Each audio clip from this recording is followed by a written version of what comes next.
chicken grease in my soul. That's how I roll. KFC, baby, it's my favorite. Oh, give me that bucket. I said, give me that bucket. I think, give me that bucket. A finger licking chicken from Kentucky to the bayou. The flavor's so right. That secret recipe keeps me up all night. Gotta have that crunch, that wonderful spice. KFC, baby, it's a chicken paradise. Fried and crispy, can't resist me. KFC, a southern mystery, project chicken, finger licking. Come and get it, that clock is ticking. Fried and crispy, don't you miss me. KFC, you're making history, let's get lost. Oh, keep the coast low. KFC is the gravy gospel.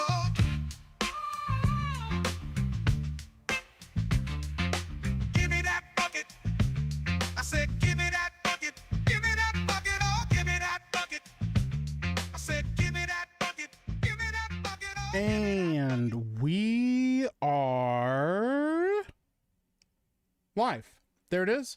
Welcome in, ladies and gentlemen. I'm going to preface this now. There's a massive storm going on. It may have mostly passed over us. Let me see here. But there was a massive storm going overhead. I don't know if it's still going on. So if I lose power, that'll be the stream. I'm not going to try to like keep it going.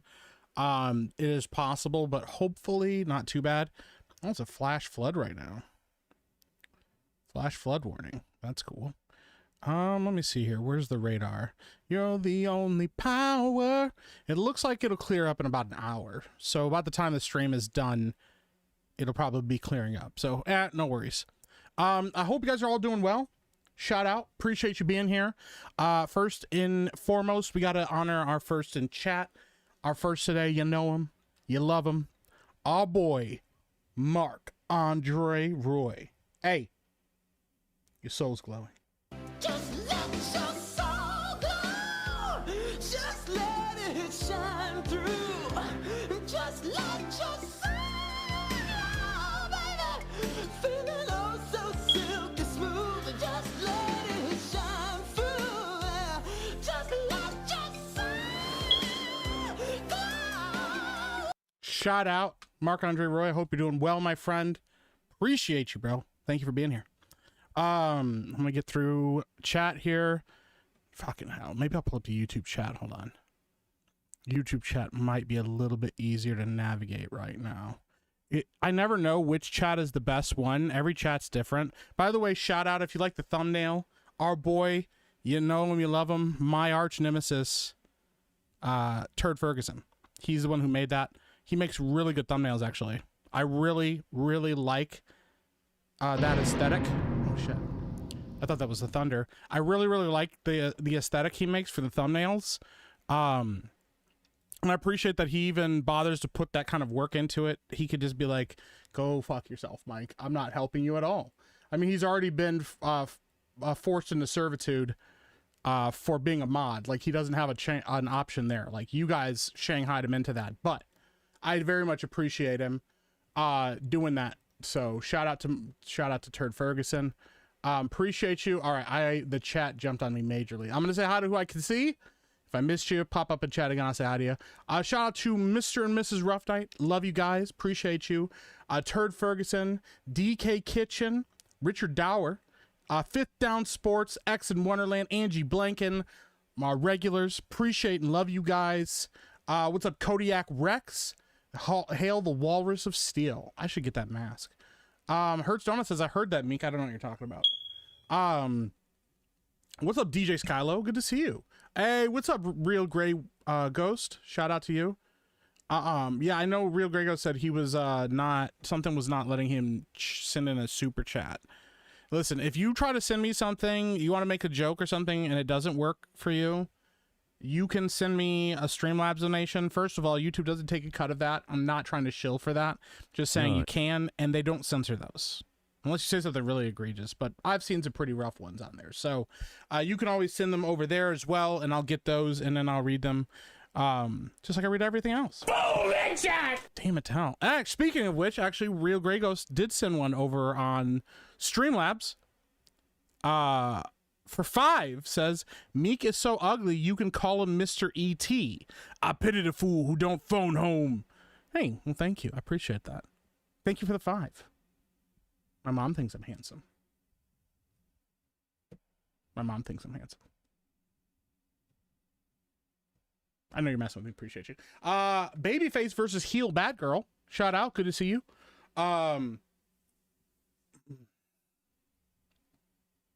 Let's see here. Mr. Nobody Gaming, Richard Dower. I said Richard Dower. Cerberus, Severian. Good to see you as always. What's up, McCara? Hey, shout out Giggity, bro. Good to see you in chat. Hey, what's up, Zencat? Zencat's in chat. CJ was here. Matt Fun Cool J Andrew. Phil's cousin. Huh? Storm like a Beardo storm or storm like a real storm? Like a real storm. Like it's pretty rough out here right now. There's a flood of flashing people. Avert your eyes. Yeah, I'm inside. That's why. Hi, Nerdy Mechanic. Good to see you. Hey, shout out. We had a fun discussion the other day about retro games and found out that we're both big fans of Golden Sun, which is a rad fucking game. It's one of my favorite games of all time. Golden Sun 1 and 2. As a kid, playing those on the Game Boy Advance, I went through so many batteries trying to keep my Game Boy Advance alive to play that game. So shout out. I hope you're doing well, Nerdy Mechanic. What's up, Jimmy the Kaz? Shout out to you as well. Appreciate you guys. Sir Stack, Sunflower Mad. I think we're caught up on that. Shout out. Thank you guys. Appreciate you. If I missed something that you guys were trying to say to me, re-put it in chat and I'll try to get to it. And then let me get to these super chats real quick and then we'll kind of start chatting about stuff. Naruto the 7th for 2 says, I can watch One Piece and mod at the same time. I believe you. I believe in you. I very much believe in you. Shout out to my mod extraordinaire. All my mod extraordinaires. This is for you. Yes.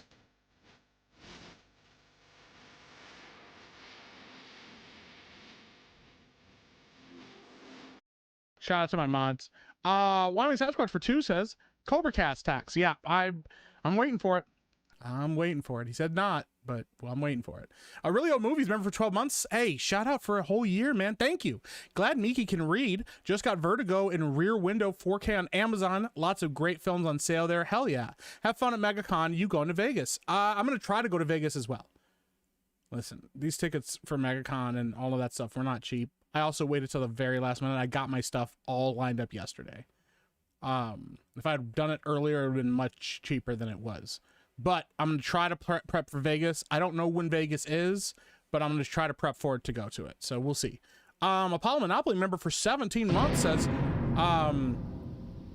prayers please for the storms in North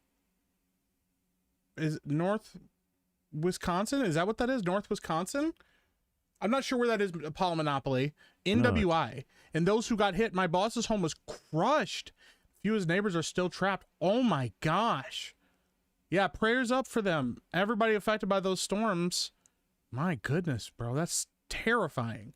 Yeah, I hope they're able to get the help that they need. I hope that first responders stay safe. And I hope they get that all sorted out, man. That's scary stuff. Stitch the Elder for 5 says, better hear the Tuesday night main event. Hey, Mike. Hey, appreciate you being here, man. Thank you. I hope you guys had a good time. If you did watch Tuesday night main event, it was a good show.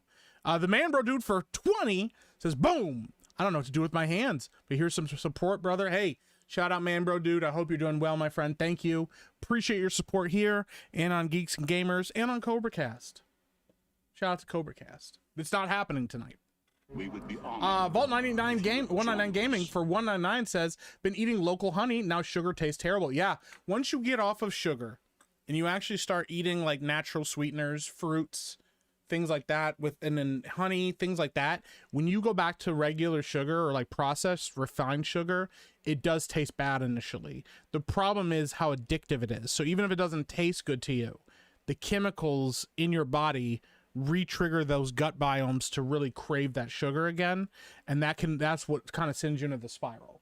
That's what sends you into the sugar spiral. It sucks. It's awful. But hey, shout out, man. Glad that you cut out sugar. Glad you're eating healthy. Local honey is great for you. It's great for your allergies. It's good for you all around. So shout out, man. I'm glad that you're doing healthy, eating healthy. It's all steps. You gotta make steps where you can. Real Grey goes for 5. Another 5 over on Streamlabs says, why don't you tell me why you live in the Baja? In the Baja. That sounds like a city named after sheep. Are you a sheep? I'm not a conspiracy theorist. I'm just asking questions. That makes me a wolf, 'cause I'm a furry. I'm a little hairy. I probably could shave down my chest a little bit.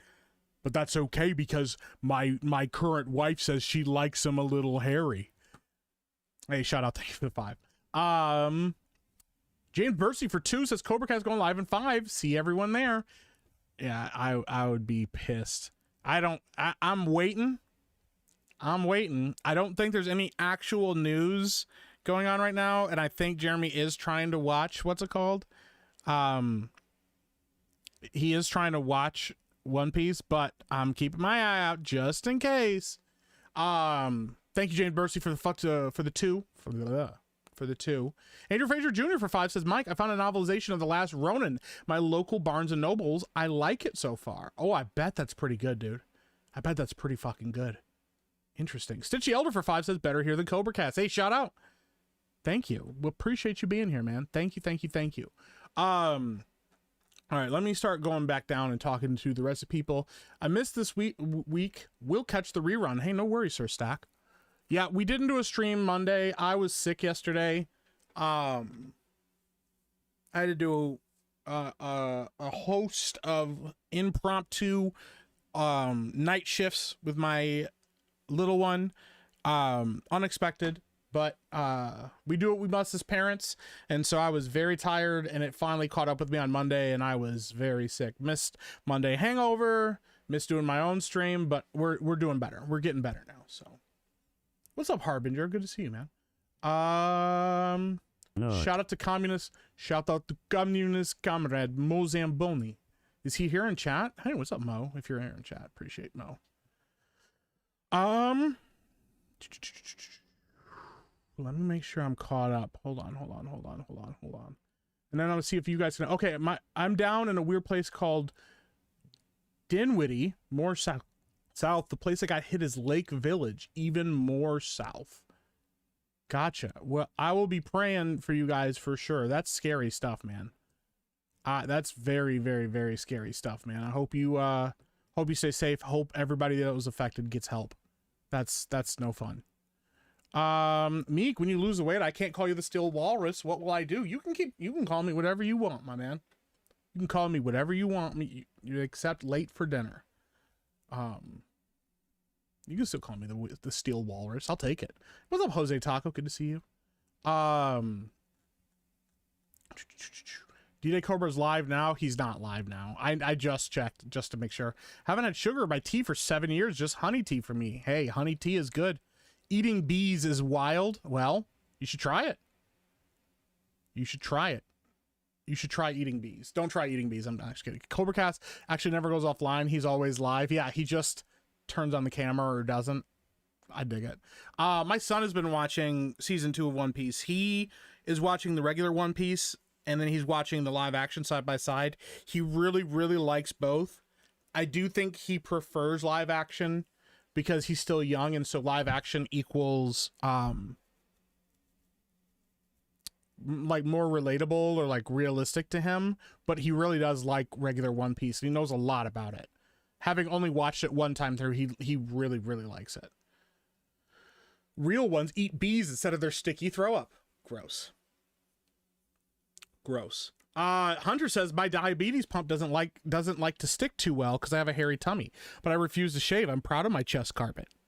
Hey, listen, you got to do what you got to do, man. You got to do what you got to do. What's up, Brimstone? Shout out. Good to see you, man. Mountain Mud for 5 says keep Chris on Tuesday night's main event. Recently, the Sausage Fest has been worse than a hot tub party at Joyce Takai's house. Howdy, Meek. Damn, that's pretty rough. It's a pretty heavy sausage party. Yeah, Chris is good. we like having Chris down there. Maybe we need to get Savvy back. We need to just get some girl energy sometimes. Sometimes you just need the soft touch of a woman to remind you what you truly have in life or something. I don't know. Thank you for the 5, Mountain Mutt. Appreciate you. Miki, are you going to watch Project Hail Mary? I'm looking forward to it since it was announced. Yes, I am going to go see Project Hail Mary. I am very, very curious about it. I have not read the books. I know virtually nothing about it other than what has been said on a couple streams. I am very excited to check it out. I hope it makes a ton of money and does super, super well. If it's good. Hi, Sissy. Good to see you. Oh, man. Chat keeps jumping on me. Jeremy the Cyborg member for 15 months. Did you get a chance to look at the complete equipment guide? I have not yet. I have it, but I have to be careful because if I click on it and then don't look at it or don't keep it like in a place where I could see it, I'll forget that it exists. But dude, your work on that kind of stuff over the years has been insane. Your guides, your Pathfinder guides and stuff have been incredible. So shout out. Appreciate you very, very, very much. And I hope you're doing well, man. Let me see here. Let me get caught up here. Keep checking for Cobra Cat's going to be funny. I'll still stay here, though. Hey, I appreciate you. I'm so hungry. Yeah, Diluted Reality, I had to eat just before the stream. Like, I literally just took some turkey and cheese and then dumped some, like, buffalo sauce on it and just ate that. Because I was starving. I hadn't eaten yet. That's the problem, too, with, like, cutting down your diet. You get hungry, you know, and then if you don't eat, like, it's like a different type of hunger. It's not like, oh, you know, I've been eating garbage all day and eating like all these grains and bread and shit, and like it's like, no, I'm hungry and I'm like kind of hollow inside, you know. Oh yeah, what's up, Brandon Max of Animation and Mo Zamboni? Shout out to you guys. Hope you guys are doing well. Hey, thank you for the raid, Mo. I appreciate that, man. I am feeling a lot better. Got a lot of sleep last night, so. Charles Devane says. Yeah, Hail Meek, the cream of the crop on Tuesday night Cooldown. Yeah, also, this whole stream is a goddamn conspiracy. Superfly says howdy. Hey, what's up, Superfly? How you doing? So, guys, I know a lot of people have been playing Pokopia. I'm not playing that shit. I might. I have 3 books on the racial guides and I'm done. Releasing Monday. M and N. Oh, I'm sorry, not Monday. Well, M and N tomorrow. It's fucking rad, dude. High fat proteins will fill you up. Yes, absolutely. But you got to eat enough to eat, like, to be full. When you're eating lean like that, like when you're eating meats and cheeses, or when you're eating food like that to fill you up, but you're not eating stuff that has like a ton of grains and shit in them, you have to, you really do have to make sure that you eat enough to be filled up. Like, you know, you don't have to eat until you're sick or anything, but you need to make sure that what you're eating is filling, or else you'll be hungry all the time. And the problem with being hungry is that it will lead you to start snacking or grazing. Like, if you graze all day and you're just consistently eating healthy stuff throughout the day, that you can also do that. That's one way of doing it. Eating once a day is also doing it. Intermittent fasting is a really good idea. But you do need to eat when you're hungry. Unless you're specifically fasting, and then you need to eat like a good amount of food. Like, don't, like, just like if you're eating regular, if you're eating grains, rice, breads, things like that, cutting down how much you're eating is a good idea. But if you're going on like a diet, like I'm doing, like keto, like low carb, like more carnivore than anything. It's not strictly carnivore, but it's more carnivore. That kind of diet, you have to eat. You got to make sure that you're eating enough meat and stuff like that to actually fill yourself up, or else you'll snack. So, what's up, Brian? How you doing, buddy? But yeah, I don't know. I have not played Pokopia. I don't think I'm going to. I might check it out at some point, but I will say this. Pipes Canada says, how about no? Do not give any diet advice. Holy fuck, liability. You can talk about diets and stuff. What I would not suggest is taking this as medical advice. I would not give somebody medical advice. Diet advice is totally different because I'm talking about my diet and what I'm eating. So, and I'm not talking about some random fucking like diet. I'm like talking about like keto and stuff, which are like proven diets. As always, you should consult a medical health professional. Talk to your doctor in case you have other issues. Like, I ate in the beginning. I ate peanut butter to make sure that I when I was having like sugar cravings and help wean me off of like sugars. But I wouldn't say that to people that have sugar or like peanut butter allergies and stuff. Just depends. So, but yeah, so I've been playing this game and I'm curious about who on the stream has played it. It's called Tainted Grail: The Fall of Avalon. I know it was in like early access for a while, and it came out, I think it was officially released like, what was it? Was it earlier last year or late last year? And I have been absolutely fucking loving this game. I saw people like Hypnotic praised it. Mark the Cyborg gave it a ton of love. Everybody that I have seen give it reviews has said that they really, really, really enjoyed it. Let me see when this came out. So it was released May 23rd. Damn, that's been a while. So they just released a big update for it. I think that was the big deal that I just saw about it. Is they released an update for it that helped with like the third act of it and stuff. I really, really, really enjoy this game. It's been like a ton of fun. Mike, stop what you're doing and look up the Danish poster for Speed.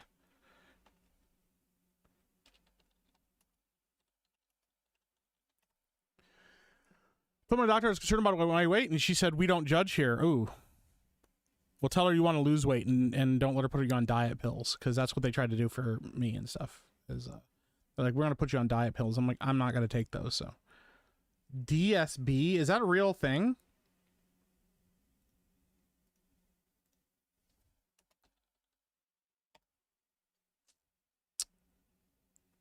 Speed film Danish poster. What year did Speed come out?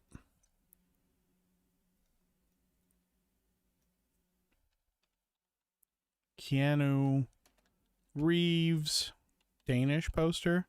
Just send it to me, Turd, because I don't think I can find. I don't know if I'm gonna look up the right thing, man. Is this it? Oh, yeah, this is it. Okay, I found it. Is this really what they say? Is this really the thing? I'll pull this up. Hold on.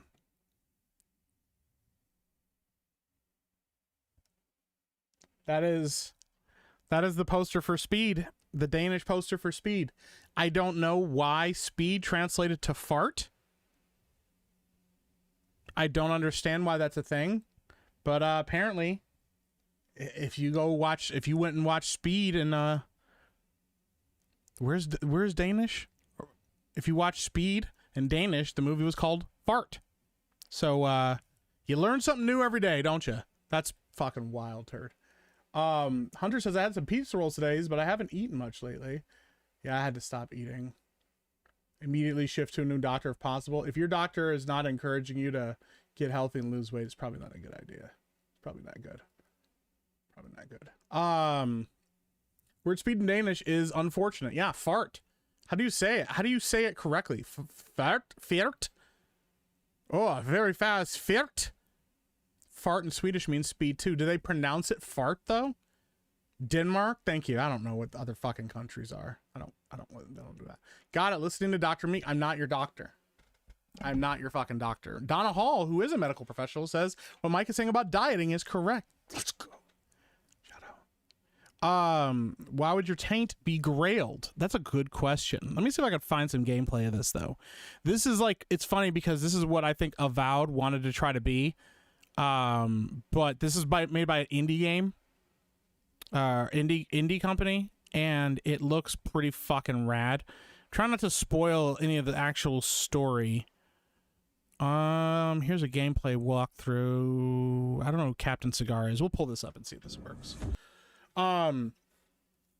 Yeah, so I've really enjoyed this game. Apparently, it is based on a Polish author of some kind. Tainted Grail. There was a Polish author who created a different world, like Avalon. And he has his own like lore about Avalon and King Arthur and that myth and stuff like that. And that's what the world is. That's the world that this is set in. Scrap, I remember for 10 months, says Powith of the Suckerith. Hey, thank you. I go to MegaCon, but I don't really get out, and I'm not sure I want the con cred. Hey, I don't blame you for that. But yeah, this game reminds me a lot of like old school first person like Bethesda game. Somebody mentioned what was it? Was it Risen? Was it Risen? No, Risen was third person. They mentioned another game that they said it reminded them of as well. It's kind of brutal, it's kind of difficult. It's very interesting, like story-wise. Let me see if I can find some actual like gameplay of it. Find some like early gameplay of it. Did this guy just skip through the whole story? I think this guy just skips the whole fucking story, actually.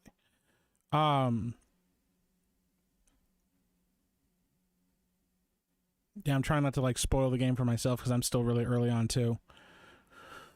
Here we go. Did Tana Grail get pushed back for gifting DSP a copy of the game? Did it? What's up, JB Spooky Review? How you doing, buddy? I don't know. I didn't hear that, but yeah, so this is the game. This is like what it looks like. Sage and alcohol. Let me see if I can find what your character looks like. This guy might go to his character sheet at some point. But yeah, like it's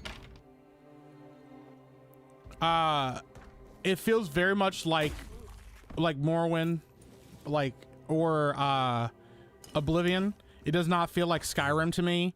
It's a little bit more raw, a little bit more hardcore. There is like a similar vibe in the leveling system to maybe like Skyrim, because it's got like stars and stuff like that. But even that, I think the leveling system is so much better than Skyrim. I have a lot of problems with Skyrim, actually. What's up, Josiah? How you doing, buddy? Good to see you in chat, man. I run fast translates to I fart. That's wild. I really wanted Avowed to be good. Me too. I love the Pillars of Eternity series, but yeah. Please, free me. Yeah, man. I don't know. I'm interested in it. I don't want to There's no saving me now. like actually spoil the story or anything to it. But I'm gonna see if I can find the character. Like your character starts out with like a weird disease and some shit, and you're like in a prison, and I'm trying to see if I can find any combat. Yeah, so like the combat system, the thing is, I feel like this game is like way more like free than Skyrim will never touch the taint. That's crazy. I feel like the game is much freer, like as far as like your builds. You can dual wield weapons at the outset. You know, single-handed with sword, single-handed with magic, double-handed, like all that stuff. I don't know. I really like this so far. Pretty sure the devs had to apologize to the community, saying going forward, do a better job at screening who they send copies out to. Really? Well, sending one to DSP, I can understand that, but you start with AIDS? Yeah, essentially. Essentially AIDS. Is Josiah on kick like an animal? I don't know, actually.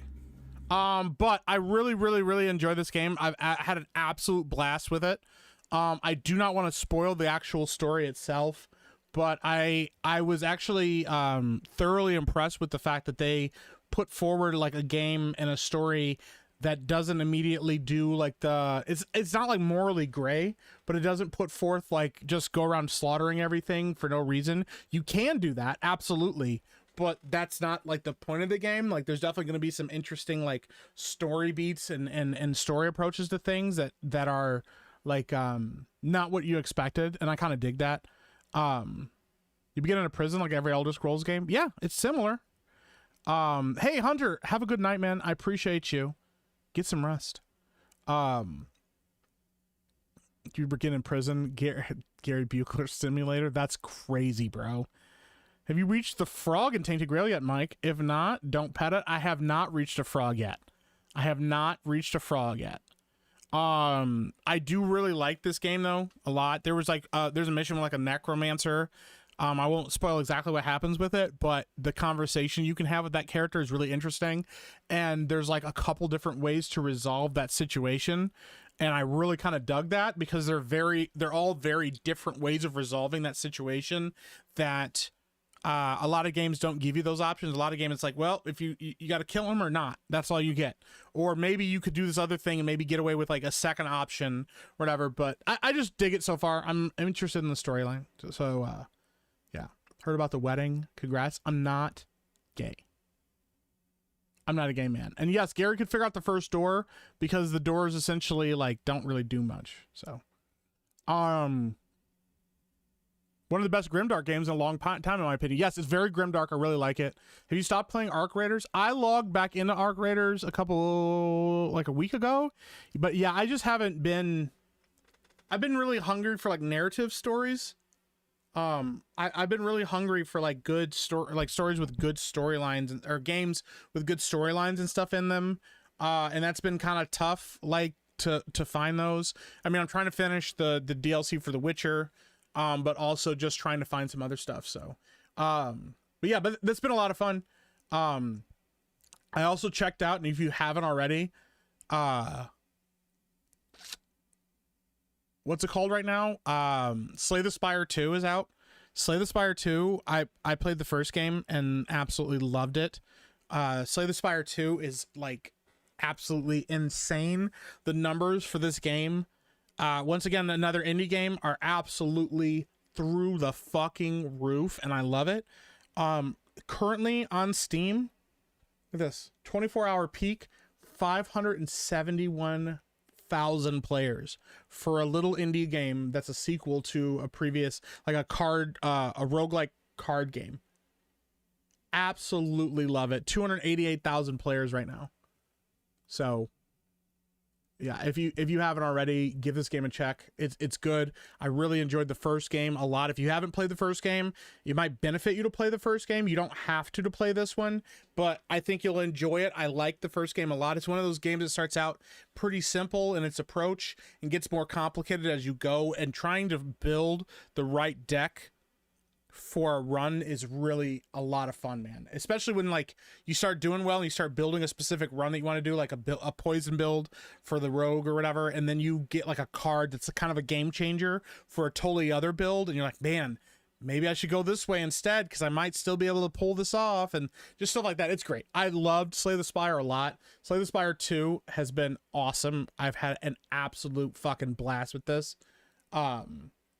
Currently trying to find an old laptop for someone so I can stream my PS2 collection. Ooh, is it because you don't have like a laptop? Because you have a newer laptop, you should be able to play older games on there. Windows has a mode on it called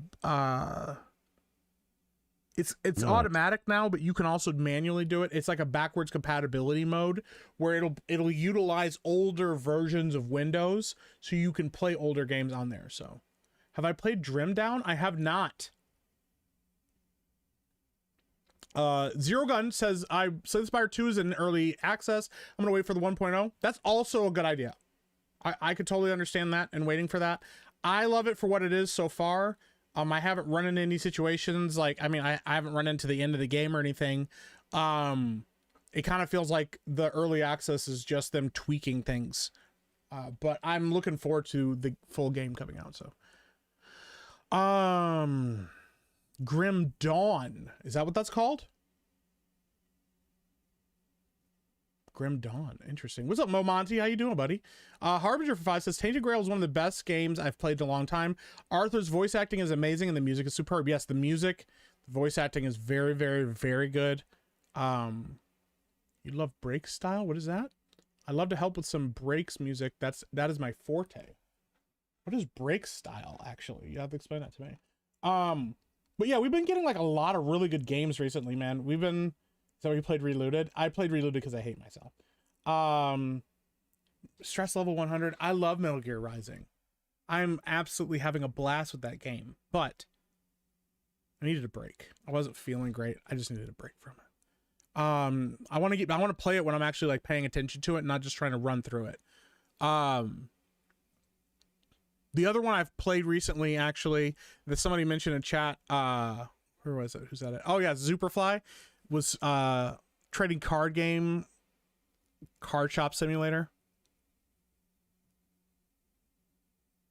I am embarrassed how much I enjoy that game.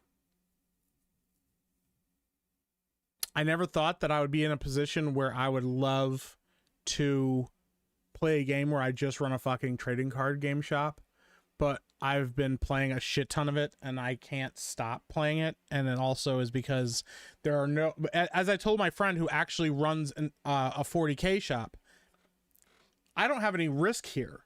It's not my actual money on the line. So I'm playing it and it's kind of one of those mindless games I could just enjoy. And enjoy like selling cards and expanding my shop and selling more things. Yeah, it's kind of been a blast and it's wildly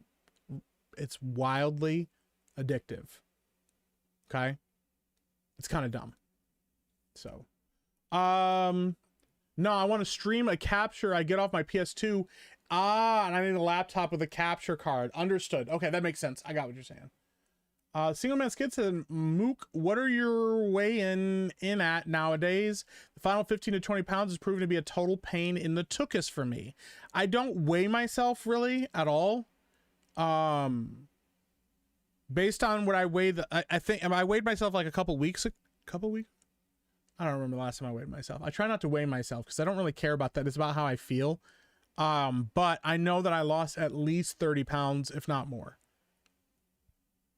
I know I lost at least 30 pounds, if not more. So, breaks is what I like. I still have a bunch of breaks records and turntables. I feel like I do know what that is, but, Mike, what if you didn't have breakfast this morning? I didn't have breakfast this morning, actually, Turd. I woke up this morning, was kind of delirious. And I took my ADHD meds and they immediately made me not hungry. So I had to make myself eat later in the day. Porcupine Applesauce says, as much as I love games, I miss hanging out with friends somewhere that isn't a bar. Bring back skating rinks. I 100% agree with you. I miss the days where you have like a social hub somewhere that was not a bar. Like, cause you go to a bar and everybody wants to drink and do stuff, but like, yeah, I would even be okay with it being a bar if it had like an arcade or something in it. Like you go someplace, like bowling alleys are cool for that. One thing I like about bowling alleys is, yes, there's bowling, but some bowling alleys, to kind of like draw other people in, they have like arcades, things like that. Places like a Dave & Buster's. I feel like Dave & Buster's is very overrated. I've had fun at Dave & Buster's before, like with the arcade games and stuff like that, but I feel like Dave & Buster's has gotten kind of overrated. But something like that would be fun. You know? You record some music, then break a guitar on someone's head like Jeff Jarrett. Oh, yeah, I do like that game. I do like that kind of music, so. I recently went into a 40K shop and the guy working was total autistic weirdo. Awful passive-aggressive customer service. Wanted to slap him. Well, I can tell you this. If you walk into my friend's 40K shop, that will not happen. It's an excellent shop. There needs to be a comic book shop simulator so Gary can play. I'd play the shit out of that too. I will play the shit out of a comic book shop simulator. But yeah, like the game is dumb. I mean, it's just you like selling Pokemon cards and shit. Like there's a Pokemon game. You can also sell other stuff in the game as well as you expand your shop. Like you sell like 20-sided dice and all kinds of other shit in the game. But the big thing is like when you open card packs, you can start selling individual cards. And then you can get like rare cards and like, yeah. So when you find like a super fucking rare card, you can either sell it or you can like put it on display so people like come to your shop and see you have like one of the rarest cards ever. It's so dumb. It's got elements of house and dark techno, but it has broken beat like D&B, just not as fast, around 136 BPM, beats per minute. Interesting. I'll look up breaks music after this. I bet you I will like it a lot.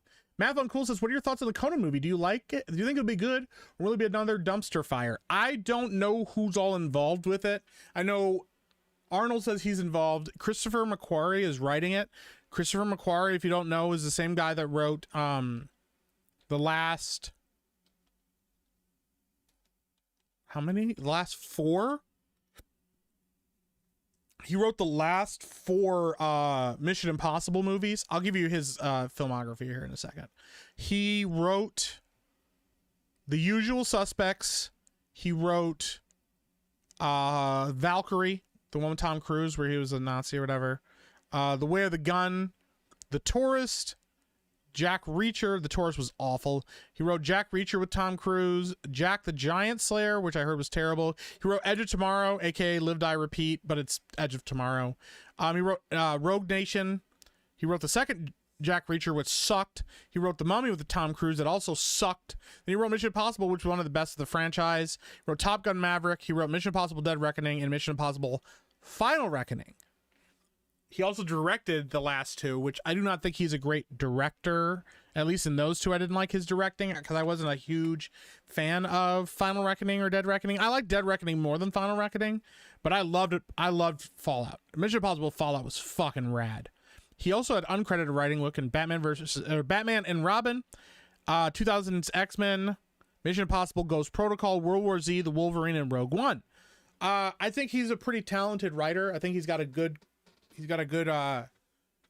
body of work behind him. So I think he could do a good job with a Conan movie. My concern is how are they going to characterize Conan? Because we've seen so many times already the super tired trope of the jaded, broken old hero. I want it to feel like I want Conan to feel like an old school sword and sorcery film. I want Conan to feel like Conan as an aged, like grizzled king who's like, I think he should still be feared and still be kind of a savage and a danger. I don't want to see him. I don't want to see him as some fucking, a tired King Arthur type. He's like a noble king or a noble leader. Like, I think he should be a fucking savage. I think he should. I do think that Conan characterized could still be, without being like the bitter, broken hero, should still be like, I've lived longer than I've ever planned on living. My days are at an end as a warrior, things like that. But I would not be surprised if the story ends up following like them trying to do the trope that we've seen a million times lately in writing, which is like he has a daughter or a son, or maybe he had an adopted child of his that wants to do away with the things of the past and wants to make a better world for themselves and stuff like that. I'd much rather see in that Conan world like a child wanting to make a name for themselves and being like, Father, I'm going to go out and seek my fortune. And Conan being like, go, do, like crush your enemies.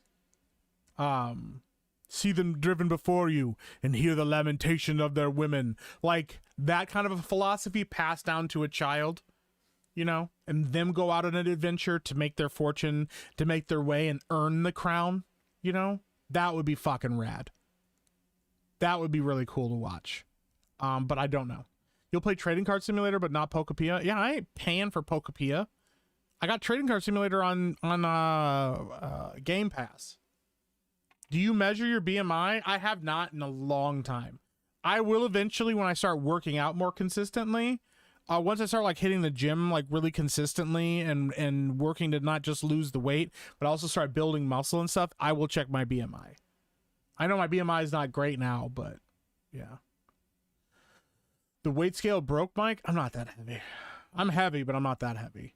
Weighing yourself is honestly pointless. I agree. I mean, I think it's important if you have like a certain number you're trying to reach and that helps you if you're a numbers person. I'm not a numbers person. I don't really care about the numbers. I care about how I feel and how my clothes fit. And I care about like how, when I look at myself in the mirror, how I feel about myself. So like, yeah, I want to work out and start getting like, in better physical shape and start to feel better that way.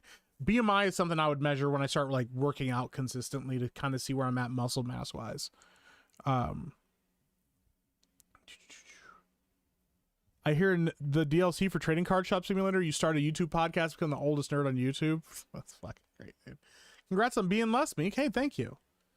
Your weight will flux back and forth around 5 pounds normally. Yeah, my comfortable weight when I was, thank you for your patronage. My comfortable weight, like once I got out of high school, like comfortable, I sat around like 240, like 230 to 240 was where I kind of went back and forth one, and that was like comfortable. Like I didn't have to do much to maintain that weight. Just going like walking or eating consistently and things like that. That was like my most comfortable weight. I wouldn't mind to get down to like 215 or something though. If I'm 215 and get back down to like 12-13% body fat again. That was what I was in high school when I was doing football. It was like 12% body fat. And I was like 215, 220. You have ADHD, Deluded Reality says? I do. I have pretty intense ADHD. ADHD meds killing appetite. Here's the thing. So they told me that when I started taking my ADHD meds, they told me that it also was an appetite suppressant, but it did not actually have that effect because I was still addicted to sugar and like eating like garbage. Plus my sleep schedule is so erratic because of having to basically do like a swing shift where I'm like up during the day for some days and then and up all night other nights and stuff, that trying to like get on a consistent eating schedule just didn't really work. So yeah, it didn't start really becoming an appetite suppressant until I started dieting consistently. But even with that, I make myself eat. I didn't just go, oh, I'm not going to eat. Here's the thing. If you're dieting, just not eating is not healthy for you. Not eating is not healthy for you. You do need to take in food. You need to take in calories and take care of yourself. But I would say like you need to eat, but you could cut your meals down, cut smaller meals, and then like Jeremy said, walking. If you can walk 10,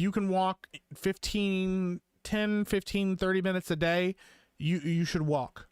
You don't even have to walk far, just walk in circles. If you have a treadmill in your house or you have a built-in treadmill or whatever you can do, walking is so good for you.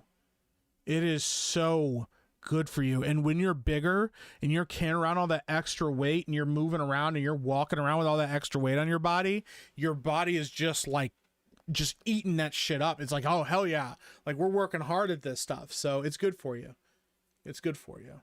And as a side thing, if you want to, because one of the things that happens when you stop eating, one of the things that can happen is you can lose muscle mass because your body will try to eat your muscle, like consume muscle mass, and like, you can lose a lot of muscle mass while you're losing weight. Lifting heavy weights, not so heavy that you can barely handle them, but you should find a weight that presents a challenge for you to lift. Like, oh, okay, yeah, like I can't do like 25 reps of this. Like, okay, maybe I could do like 5 to 10 reps of this. Heavy weights, so that you're really putting that tearing into that muscle when you're working out and stuff like that, is really been really beneficial for you, because it'll make your body will go, okay, well, we're building muscle right now, so we can't take away from that. So the only other option is to burn our fat stores, and you'll start burning your fat stores a little bit faster. Between that and walking, it's really good. And I will tell anybody this is not just about losing weight. This is just a health thing in general. You need to stretch.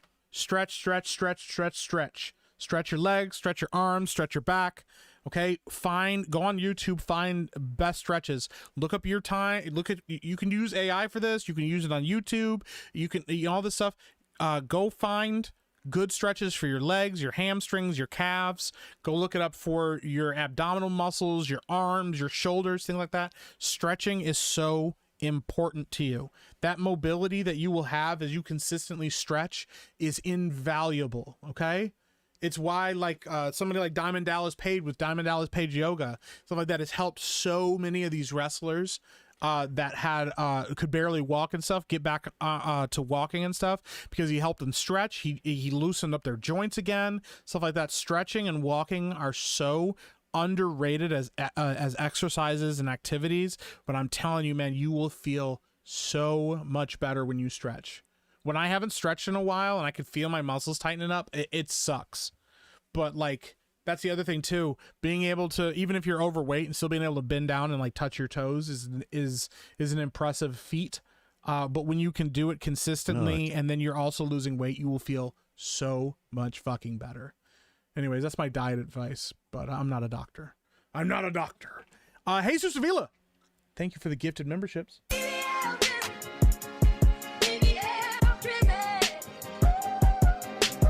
shout out, thank you. And then Ruthless Redneck for 10. Usually good at separating art and artist, but Arnold's immigrant to pop culture icon peak But Arnold's immigrant to pop culture icon, peak American hero and elected official, then his screw your freedoms, Rona nonsense. I wish the worst on him. I got you. I understand. You know, for some people, there's a line they say, you know what? This person may have been somebody that I appreciate or like their art, but because of their political stances or because of some of the things they've said, I really don't feel comfortable supporting them. And that is your prerogative. 100%.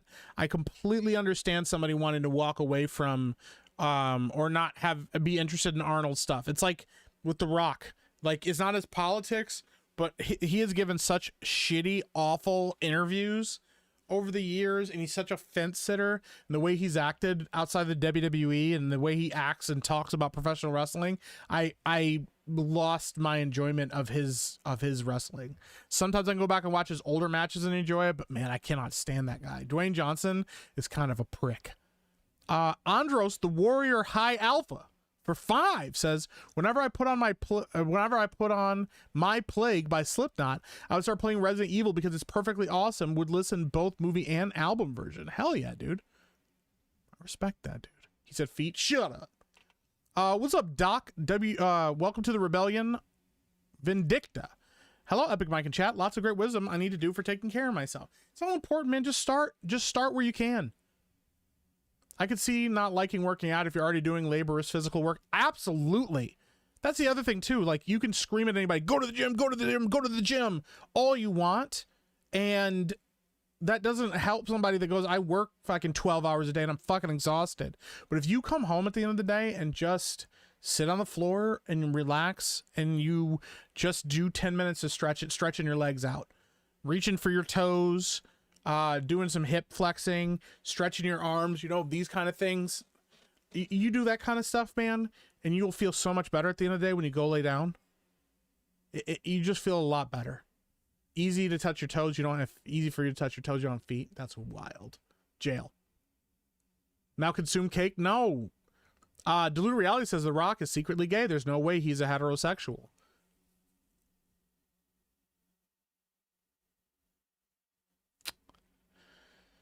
So I'm not saying that you're right. Why are you gay? I'm not saying that you're right, but I'm also not saying you're wrong. Allegedly, for YouTube's sake, that has been a persistent rumor since he was in professional wrestling. That has been a consistent rumor about Dwayne since he was in professional wrestling. So. Oh my God! That scared me. Oh my goodness. Glenn Jones with a 50. That's a huge bitch.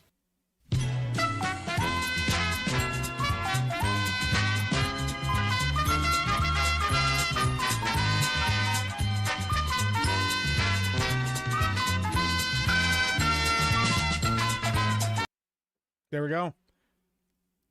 Thank you, Glenn Jones, for the 50. Appreciate that. Stone Cold ever remains the GOAT. Yeah. Stone Cold's never disappointed anybody, man. Even when he's getting older, bro, he's just doing his thing. D Vinny says, when I go without my Diamond Dallas Page yoga, I can feel it. It's absolutely telling when I'm stretching or not with how much pain I'm in. Yeah, I can understand that. Porcupine Applesauce says, I hate the idea of working out in general. I can't stand the idea of wasting energy / time for its own sake. If I could, I'd build stuff or do physical labor instead. Porcupine Applesauce, you can look stuff up like that. And there are workouts or things that you could do that are productive that function as workouts, and you can still feel productive. I understand. I hate going to the gym. I've always hated going to the gym. Even when I was in football, I hated going to the gym. When I was training for professional wrestling, I hated being in the gym. But one thing that was really nice as an outlet is I started playing like tackle football with friends. It was ill-advised and an awful idea for our bodies long-term, but short-term, it was a hell of a lot of fun. We eventually they switched over to flag football. I only played a few of those games and I kind of stopped because I don't like flag football. But yeah, going and like playing sports with your friends was a good idea, or going and playing, you want to play basketball or do something like that. There's a lot of different ways to get out there and get physical labor. You know, you could take up carpentry. things like that, all kinds of stuff that will require physical exertion and physical effort like you're working out, but you could be productive with it as well. So stretching is that good. Yes, it absolutely is. Stress level says, I'm not too out of shape, but what's stopping me from really caring about working out is I don't have a strong enough reason other than health. I mean, that's fair, but it is it's a good reason, even if you just stretch. Not all USA says, I'm a rehab tech. Couldn't agree more. Yeah, man, I'm not trying to give anybody some weird, crazy, wild advice. It's just like, you know, when I was growing up in high school and stuff, I did football, and you see a lot of guys get injured. A lot of guys, like even back when I was in high school, taking painkillers and stuff at a young age because they had, you know, lingering issues and energy issues. And I just was blessed. I legitimately blessed to have I had gym all the way through high school, because after a while, once you have a class, it just becomes credit, no credit. But I took gym my freshman year, and then every semester I signed up for gym. So I had gym all the way through high school. But after the first year of doing gym, then it became what's called fitness and wellness. So it was a more advanced version of gym. And I much preferred that because it wasn't just go outside and kick a ball around. He actually, my teacher, big thunder, bro. Damn. My teacher taught us about how to eat healthy, how to check our calories. He taught us how to check our resting heart rate. He taught us what we needed to do to do fitness. He taught us, we did, not acrobatics. What is it called? Not acrobatics. We did a little bit of that too. No. But anyways, like he taught us about calisthenics and all kinds of stuff. So there was a lot of emphasis on stretching. And one of the things he emphasized was we only had like 4 other football players in that class. And I've told this story before, but we only had 4 other football players in that class. And he goes, listen, this program that you guys are on for getting stronger, I know what it looks like. I get it. You guys want to get big and tough and strong. You want to put on that kind of weight and stuff, like as linemen or whatever it is. But he goes, but if you guys aren't stretching, and if you guys aren't taking care of like managing your body and understanding how the pulley system of your muscles work, you're just going to run into a bunch of issues. And he explained it was the difference between like our abdominal muscles and our back muscles and our pectoral muscles and our biceps and triceps, that your triceps are a stronger muscle group than your biceps are. A lot of people focus on biceps, and when there's like there's a lack of balance in your body, so your biceps are huge but your triceps are weak as shit, and how that pulley system works, and that you have an imbalance to your pulley system, or like your hamstrings versus your quads, and that your quadriceps, you know, definitely should have like more strength in your hamstrings, but there needs to be a ratio. And I don't remember exactly what the ratio was for weight and stuff, but like he found a bunch of imbalances in the way I worked out. And he said, and he got me off of like heavy, like max weighting, where you just lift as heavy as you fucking can until you max out and stuff. He started putting us on like free weights, teaching about stabilizer muscles. So I started doing a lot of balancing exercises and jumping exercises to increase my explosivity. I started using free weights all the time to work out and doing balances while doing free weights, and started working with medicine balls and all kinds of stuff. And I got so much stronger. It was insane. Like a 30% increase in like in strength output. And then what I saw that I really appreciated was, yes, I was less sore. I've had sciatica since I was fucking freshman year of high school. My sciatica went away because I was consistently stretching all the time, and I wasn't constantly putting a ton of stress on my back, and I was also working out my back consistently as well as my abdomen. And then I also got way faster, physically faster. My stamina was increased. It was huge. Your body is amazing. It's very much like a machine, and like you could spend your whole life just studying that kind of stuff and being invested in that kind of a thing, and it could be great. You could do that. You also don't have to focus on that. That doesn't have to be the stress that you put on it, you know, but it's like what you put in, you do get out to an extent, because it is a machine. So The Rock goes to Bro Island. Here's a story. I had a buddy of mine that got really into fitness and working out.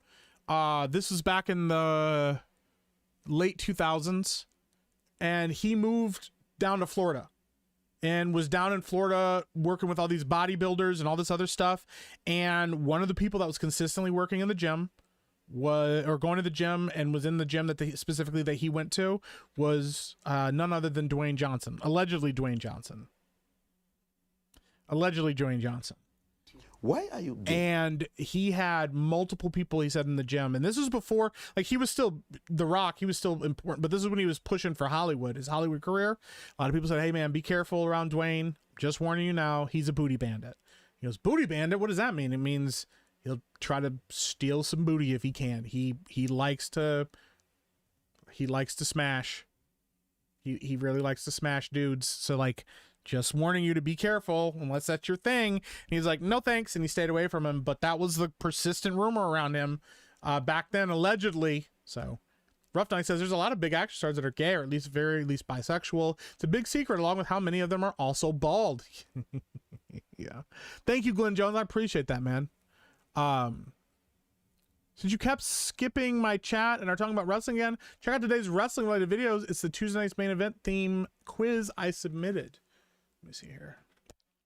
Do do do do do do do do do do do do do.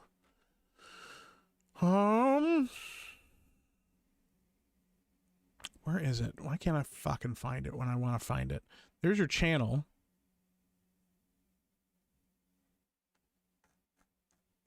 I can never find this when I need to find it. Darth Bane. Damn it. I'm sorry I skipped your chat. I wasn't trying to ignore you, buddy. I've been just cruising through chat really fast here, so I apologize. Is he saying Jim or Jim? Yes. Meek plays a different kind of tackle football with Hot Dude. No! No, I'm not. No. Thank you for your patronage. No. Every time you play that retro movie music, you make me miss going to Alamo Draft House. Hey. Just looking out for you. Turd Ferguson says, I'm going to kick this son of a bitch every time you say what? Kicks him a shit ton of times. I keep kicking him, but I don't want to wear a good shoe. That's fucking great.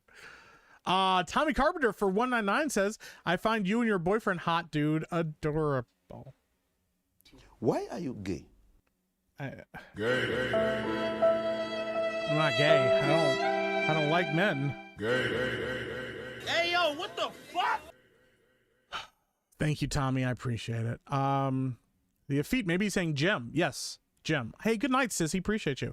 How Tuesday night's main event go? I had to be at work late tonight. It was wild. It wasn't as chaotic as last week, but it was pretty good. It was a good show. Beardo trying to pull up a video tonight was one of the funniest fucking things I've ever seen. Big Thunder, aka he shitted himself. That's crazy work. Pole dancing? Yes, pole dancing. Yes, I was talking about pole dancing, guys. He taught me how to pole dance. Guaranteed Ben signed up for home ec classes every year. Yes. Yeah. I think that's probably accurate. I will say, so when I was in high school, I got to sign up for math. They let me sign up for my own classes. I didn't know you could, they normally don't let you do that. They assign classes to you. But I got to like pick, and I was like, I fucking hate math, so I'm gonna take the easiest math course. So I took, was it integrated math? It's literally like 8th grade math, but for high school. Because like, and then I quickly learned that this was the problem / special needs kid class. Yes, I was in the special needs kids class. Shut up. So it was really fucking easy. My favorite part of it was that the teacher for integrated math was the football coach. So literally what he would do is he would give us the easiest fucking homework assignments and then tell us we had like 5 days to finish them. And then like every Friday he would just put on like, or when he had film days and stuff like that, or like games coming up, he would just put on movies. So we just watch movies all the time in this class. It was like the easiest class I'd ever been in, and it was phenomenal, and I had a great time.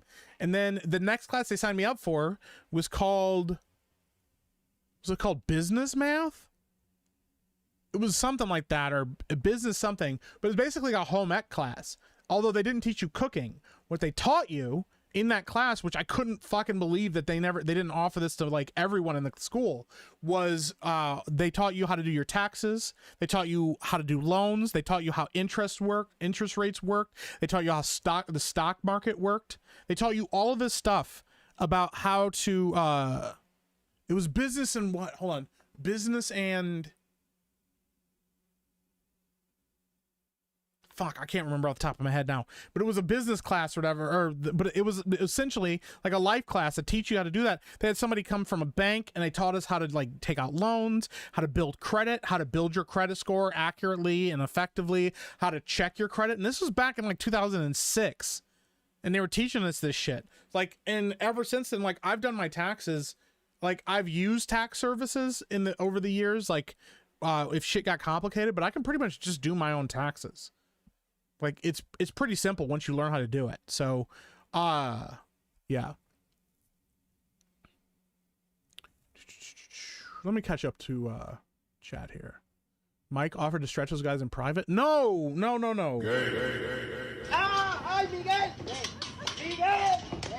For whatever reason, I like the gym. Probably because of AI, or because I find it offsets my asthma. You have severe asthma when I was a baby. Kind of like to keep it.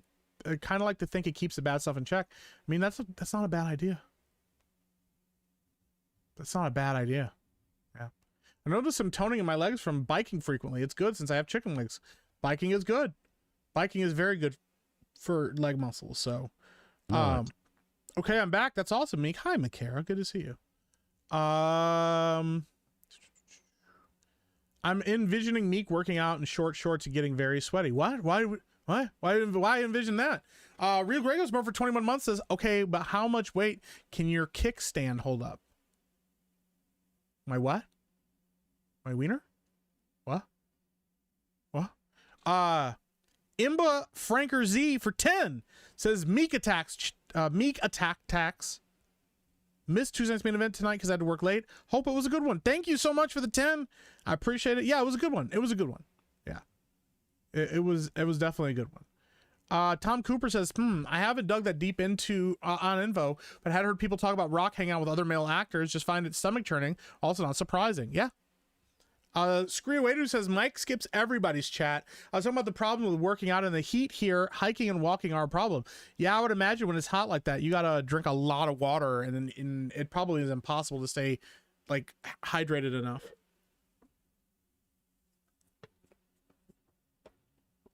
That would be tough. Makara says some chick on Twitter actually said Timothy Chalamet is hotter than Henry Cavill because he isn't buff or masculine like Henry. What the hell? Timothy's okay in films, but he is not hot. I mean, I know a lot of people like that weird, like, skinny Twinkie dudes thing. I don't know. I don't get it. And also to pretend like Timothy Chalamet doesn't like work out and stuff. I'm pretty sure he works out a lot. He's just like not jacked. Yeah. Mike and Hot Dude are like Marge and Norm from Fargo. No, I don't think so. Cause I'm not gay. I'm not gay. Sakurai Super Smash Bros. Is the only Smash Bros. I approve of. I respect that. Mike doesn't skip any chats, especially not me asking for a Balatro stream. I have not forgotten about the Balatro stream. It has to be 6 hours though. So I have to make sure I have 6 hours blocked out on my day to play Balatro for 6 hours and talk to you guys. Cause I'm not going to just play Balatro straight for 6 hours. I'd die. Was that Ayo what the fuck soundbite Kata? No, that's not. That's another guy. It's from a meme. This guy goes to like a barbecue and gets pissed off because they don't have any cheese. Let's see if I can find that.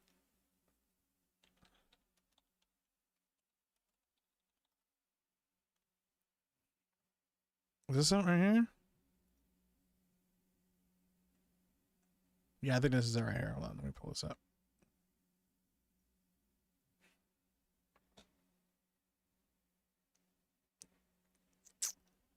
There we go. Hey, yo, what the fuck?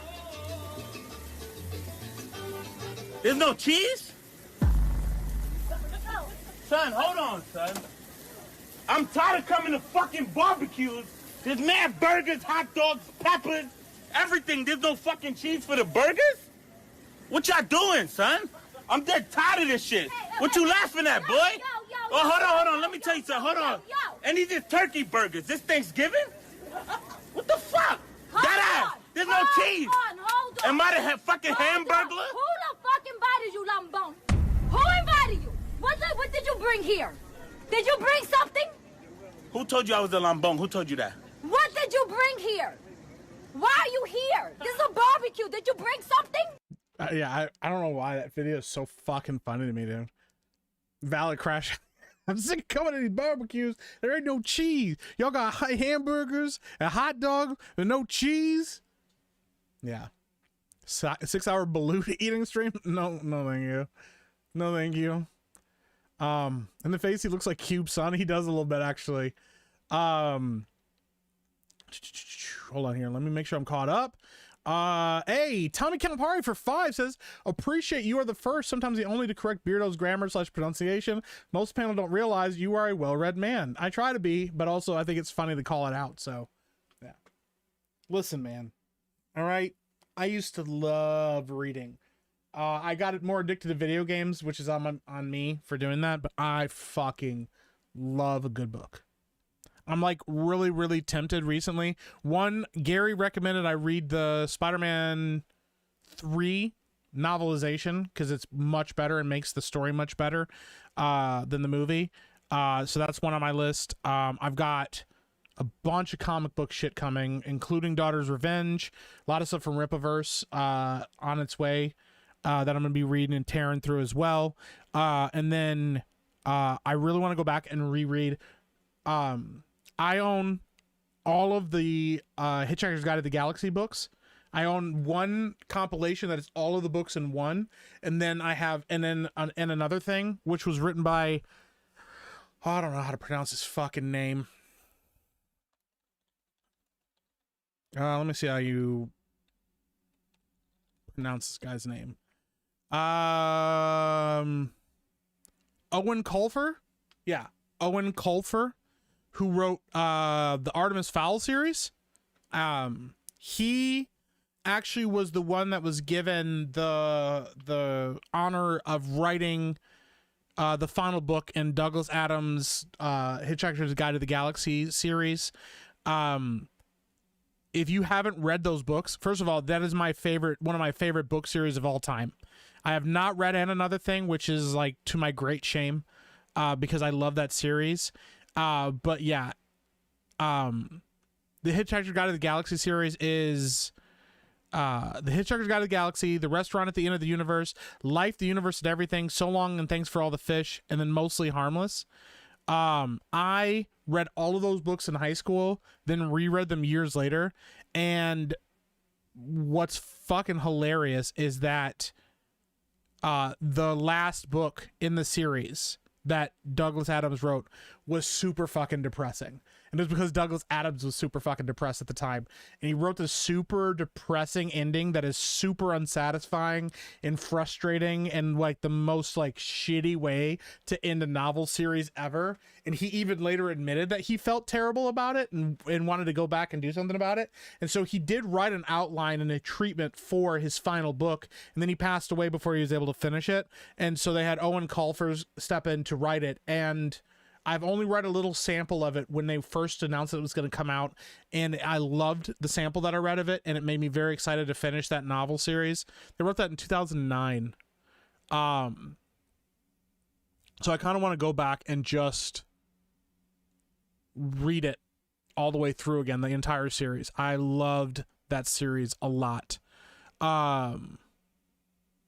So yeah. That's a really, really, really good series. And there's a couple other books I want to go read too. The biggest thing right now is going back through comic books that I didn't get to read as a kid, and doing that. So the screen is more hair than man. He's more hair now than man. How much for Mike's pills? I will not sell you my pills.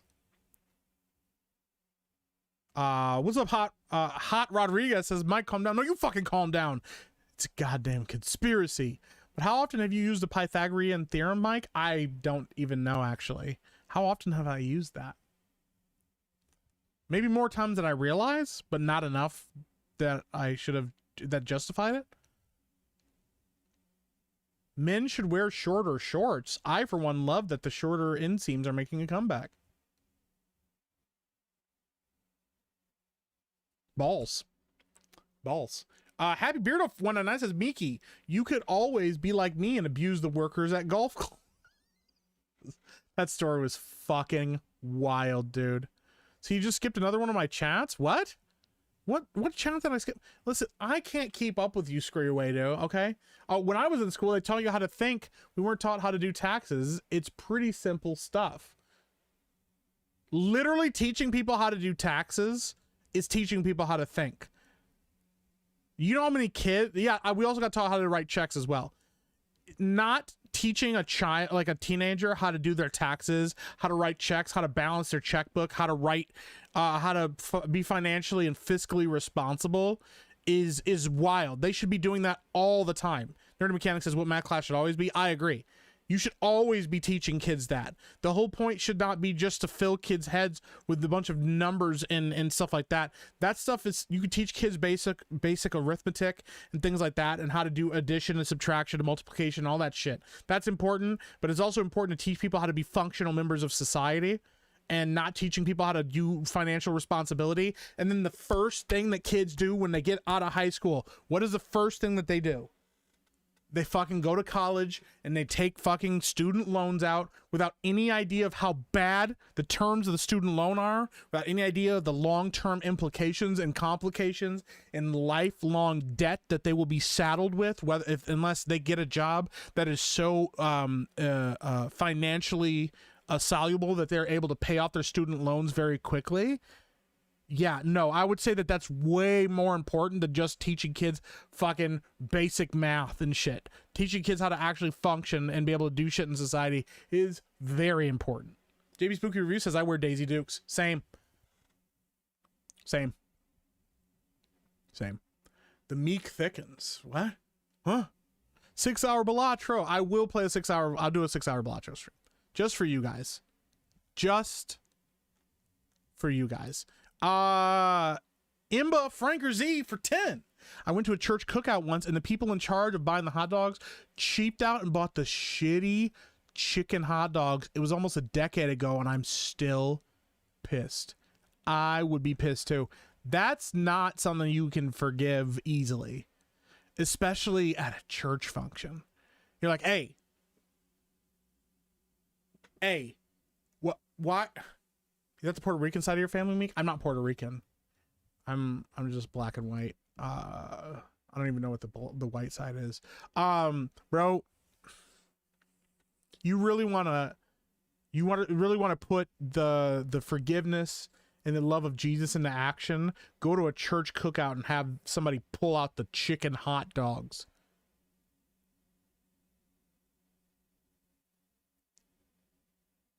I get that you're my brother and sister in Christ, but he who loves much chastens much. Time to fight. Time to throw hands. Yep. Read Project Hero Million Hedge Knight. Oh, the Hedge Knight books. That's another one I want to get, is the Hedge Knight books. I really fucking love the Hedge Knight books because the Knight of the Seven Kingdoms was great.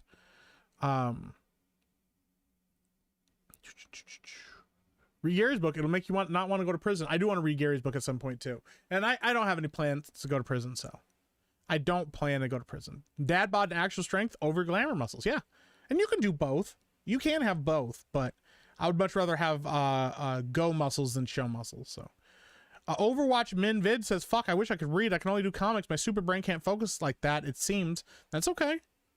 You reading what you can read, man. If you like comics, read comic books. You like graphic novels, read graphic novels. You're still reading, and that's important. Fun fact, the Hitchhiker's book came after the radio show. Did it really? I did not know that it came after the radio show. I know the radio show was really quickly early on in the series. Did it really? Let's see here. The radio program, yeah, 1978 to 1980. And the original book. Yeah.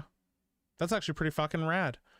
Well, we talked about this the other day with Douglas Adams. He was the one that said, like, canon, everything that's canon about his stories are kind of like fluid, because like the radio show canon is different than the books, and the books are different than the movies and all that stuff. And he kind of was okay with all of them. So that's actually rad. I did not know that timeline wise. My Mr. Butterfree just made it to level 40. Hey, congratulations, man. I know it's technically not reading, but the full version cast of the Harry Potter books are great. Okay, so I've heard reader audiobooks. I prefer reading over audiobooks. I have been told, and I don't know how true this is, but the last time I looked it up, it was that reading,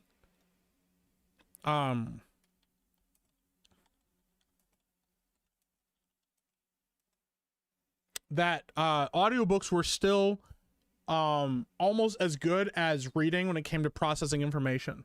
This says audiobooks are just as effective as reading for comprehension and knowledge retention when attention is fully gauged. Well, that's the other thing, because some people are visual learners, some people are auditory. I can do both. It depends on what I'm doing specifically. But like reading, I love reading books, but as I've gotten older and because of just the way my life has gone and stress and bad mental training, because this is also a mental training thing, my ADHD got so out of whack, like, and so bad, like, that it was hard for me to sit down and read a book. Or if I sat down and read a book, I'd have music playing in the background in order to help me focus, like that. I'm not as bad now. I've gotten better about it. I do miss reading a lot, and I love reading books, and I do sometimes need music to do it, but audiobooks are super helpful. I love listening to like podcasts. I love listening to people talk about stuff, and I can retain a lot of information listening to people talk about things, and sometimes easier to recall that information than if I read it in a book. That being said, I've read a shit ton of books when I was younger, and I remember a lot of that stuff and a lot of those stories and stuff too. I probably read more books than I actually do remember. But I read a lot of the classics and stuff when I was younger. I remember those stories and those books and stuff like that from those. Like War of the Worlds, I read the book first, The Time Machine. You know, I read a lot of classic novels, Oliver Twist. Like, I've said this before. I've read a lot of the classic novels. But I love, like, The Invisible Man. H.G. Wells has some cool stuff in it. I also found out H.G. Wells is kind of a fucking weirdo too, but trying to think here. What all books did I read by him? I've read the Time Machine, The Invisible Man, The War of the Worlds. I tried starting The Island of Dr. Moreau and I couldn't get into it, and I stopped reading it. So yeah, there's those three main ones. But yeah, I never got into The Island of Dr. Moreau. I've read some of the Sherlock Holmes series. I've read a lot of classic novels. I've read the Iliad, the Odyssey.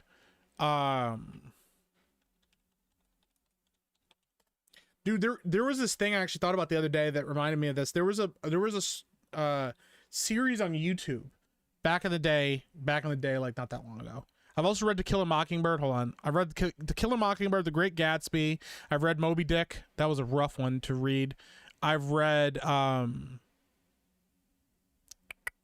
Animal Farm. Anyways, there was a series on YouTube back in the day called Thug Notes, and it was basically this black dude who who was like a gangster or whatever. He called himself, what was it? Something Sparks or whatever. I just remember that. And it was on a channel called Wisecrack. Anyways, and he used to break down classic novels like the way, like through like a thug's perspective. I fucking love that series. It was so good. It was also a really great way to introduce young kids to novels, to get that breakdown and then want to read it on their own. So yeah, I love that. Peter David wrote the 3 novelizations. He was a great Spidey writer to begin with. Was he really? Okay. That's awesome. I dug the Douglas Adams completion too. It looks like a legit fancy Bible. Yes. Yes. I love that series. Blue Eyed Scorpio says reading sucks because it requires reading. That's fucking wild, dude. That's pretty fucking good. JB Spooky Review says, I don't know how to read. That's okay. I still appreciate you. Sounds worse than The Dark Tower. Yeah, except The Dark Tower wasn't funny. And I don't think I ever want to read The Dark Tower, honestly. Team USA just lost to Team Italy. Oh, fuck. It's not good. Turd says, I'm reading Annihilation. It's a Marvel space epic that directly leads to Guardians of the Galaxy relaunch by Dan Abnett and Andy Lanning that really loosely inspired the movie. Interesting. That's very interesting. I hope it's good, dude. Lord Bolton for 5 says, Mike, have you seen Dakota Johnson's new Calvin Klein ad? I think we might be back culture-wise, man. Yeah, I did see that. I did see Dakota Johnson for Calvin Klein. Yeah, they are surprisingly, if you just hire really attractive women to promote your product, people want to buy your shit. I'll pull up this image real briefly. This is just for you guys. This is not a great image. I'm not going to pull up like a super high res image, but this is This is her selling Calvin Klein. That's Dakota Johnson. There you go, guys. You can go look it up yourself. Yeah. That between Sydney Sweeney and selling her underwear stuff, yeah. It's almost like, you know, people like attractive people in nice clothing, and that sells shit. Overwatch Minvid says, I sold my comics after a panic when me and my wife were slightly down on money. Massive regret. I'm sorry, dude. Listen, man, they come and go. Money comes and goes. Comics, collectibles, all come and go. What matters is that you have something that makes you happy. So, Scalpel says the mitochondria is a powerhouse of the cell. That is important to know. That is important to know. Screen Wadu says not everybody goes to college. Most shouldn't go to college. Yes, but they funnel people into colleges. That was the grift in school, was they funneled you into a college. They're like, when you get out of elementary, middle school won't be the same. When you get out of middle school, high school won't be the same. When you get out of high school, college won't be the same. And then you get into college and they go, when you get into the workforce, it won't be the same. And it's all the same shit. Everything is a copy of a copy of a copy. How to actually do their taxes, unless it's a 1040, they need a professional to do them. I mean, I have a 1099 and I can do my taxes. I have a pretty complicated 1099 as well. It just depends, you know. It's easier to have somebody else do them, and in fact, the way it could be is that literally what would happen, unless you had like a very specific style of income, is you could just get a letter in the mail from the IRS that says, here's all the income that we have tracked. Is this accurate? And you go, yes, it is, or no, it's not, or add anything that they need from you, which could also be simplified. But a lot of these companies, like the company that runs like H&R Block and TurboTax and those guys, those companies that own those, they lobby to the government year after year after year and basically pay your politicians to prevent you from preventing the direct communication between the IRS and the citizens, and they forcefully push in a middleman. So they're the reason that your taxes are the way that they are, and tax preparation forms are the way that they are. You really would only need a tax professional if you have a very complicated tax return. But because of the way that they lobby to the government, a lot of people have to do it that way. And I don't think it should be that way. 1 × 1 = 2, according to Terrence Howard. Yeah, his math is a little bit weird. A little bit weird. Mike, in their prime, who would win, Mike Tyson or Roy Jones Jr.? Mike Tyson. Roy was really good, very unconventional style. He was fast as shit, and he was great. He was a great defensive fighter, dude. But Mike was on another level. I legitimately think if Mike didn't go to prison, Mike had gone to prison like he did, I think Mike Tyson would have been. I mean, he already is one of the greatest fighters of all time, but that guy was a terror in the fucking ring. Literally, it required, was it Buster Douglas? No. Literally, Buster Douglas had to make a vow on his mother's deathbed to win that fucking fight. That man had to beseech divine intervention. That man wasn't fighting for that specific fight. That man was fighting for his mother. He was fighting for the memory of his mom. He wasn't going to lose that fight. Mike could have hit him with a fucking folding chair right in the skull and knocked him the fuck out, and Buster Douglas would have got back up. He promised his mama he was going to win that fight. Mike could not have won. There's not a fighter on earth that could have beat him that night. But Mike Tyson was one of the greatest boxers of all time.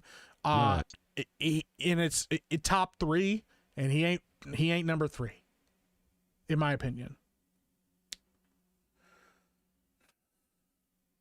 Greatest boxer of all time, like, regardless of weight class, would be Muhammad Ali, Mike Tyson, and then Sugar Ray Robinson.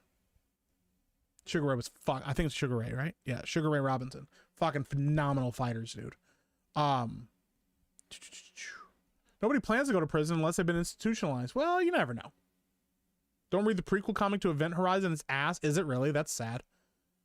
That's really sad. Just commit your worst crimes before you're 18. That's pretty good. I committed those when I was a child. What are you so mad about, dude? Oh man, Happy Beardo 199 says, "Be like me, abuse golf club workers." That's crazy. Turd says, "I'm a smelling learner." That might just be the autism, Turd. That might just be the autism. Hold on, I gotta scroll down here. Yeah, this guy listened to like 30 seconds of Jesse Ventura and look at him now. That's true. Tommy Campari for 109 says, "Ever enjoy a read that school forced you to read?" Yeah, that's actually where I first read the Iliad. No, not the Iliad, the Odyssey. We were forced to read the Odyssey in high school, and that's where I first read it. I really, really, really liked it there. I also was forced to read Romeo and Juliet in high school. That's where I read that, and that's actually where I fell in love with Shakespeare. Not because of Romeo and Juliet. I fucking hated Romeo and Juliet. I fucking hate that story. I think it's wildly overrated. But I really loved Hamlet. I really enjoyed hold on, let me go through a list of his fucking things here. Which ones have I read of his? Okay, I really enjoyed, because I got to remember it off the top of my fucking head. Yeah, I did not like Romeo and Juliet. I read Hamlet after high school, or because of high school. We were also, I had a teacher who had us read Julius Caesar, the tragedy of Julius Caesar in high school. I loved that story. I thought it was pretty rad. That was a good one. I've never read Macbeth. I've never seen Macbeth. I know nothing about Macbeth other than there's witches in it at some point. I also read, let me see here. Was it Love Labor's Lost? I think it was Love Labor's Lost. I've read A Midsummer Night's Dream. I barely remember anything about that story, but I read A Midsummer Night's Dream. I've only ever seen Much Ado About Nothing. Kenneth Branagh. If you are a fan of Shakespeare and you have not seen this, go watch his version of Much Ado About Nothing. It is phenomenal. Stellar. Denzel Washington, Keanu Reeves as brothers in the Italian countryside. Denzel Washington as an Italian prince. Don Pedro. And then you have Kenneth Branagh and Emma Thompson as the two, like, these two characters that despise each other. They're rivals, but they're secretly kind of in love with each other, but they're also kind of not. And then, like, the whole conspiracy to have them fall in love with each other and shit. There's some phenomenal shit in that. I've seen The Taming of the Shrew. One of my best friends was in that play, and I loved the play itself. I started reading The Tempest and never finished it. Yeah, I think that's it for that. Yeah, and I think that's it for Shakespeare. Yeah. The book I got has Oliver Twist too. I'll read that sometimes. Oliver Twist is a good one. I like Oliver Twist a lot, even now. So Mike is the audiobook voice for 50 Shades of Grey. I wish I kind of made that money. For me, it's a novelization of Pokemon anime. Dude, listen, any reading is better than nothing. Comic books, graphic novels, just enjoying good story, man. Just enjoy great story. I don't think you can show that on stream. I did. It's too late. So, Read the Machine Stops. 47 pages from 1909. Very forward thinking and automation and great independent Fallout story in its own right. Okay. Interesting. I love book recommendations too. I try to remember, but yeah. Her mother and grandmother were better looking. I've actually heard a lot of people say that. I think Dakota Johnson's very good looking, but not like mind-blowingly good looking or anything. So, it's all alike to create a debtor society. You're not wrong, Afeet. You're not fucking wrong. Mo money, mo taxes. Yeah, TurboTax fake helping, yes.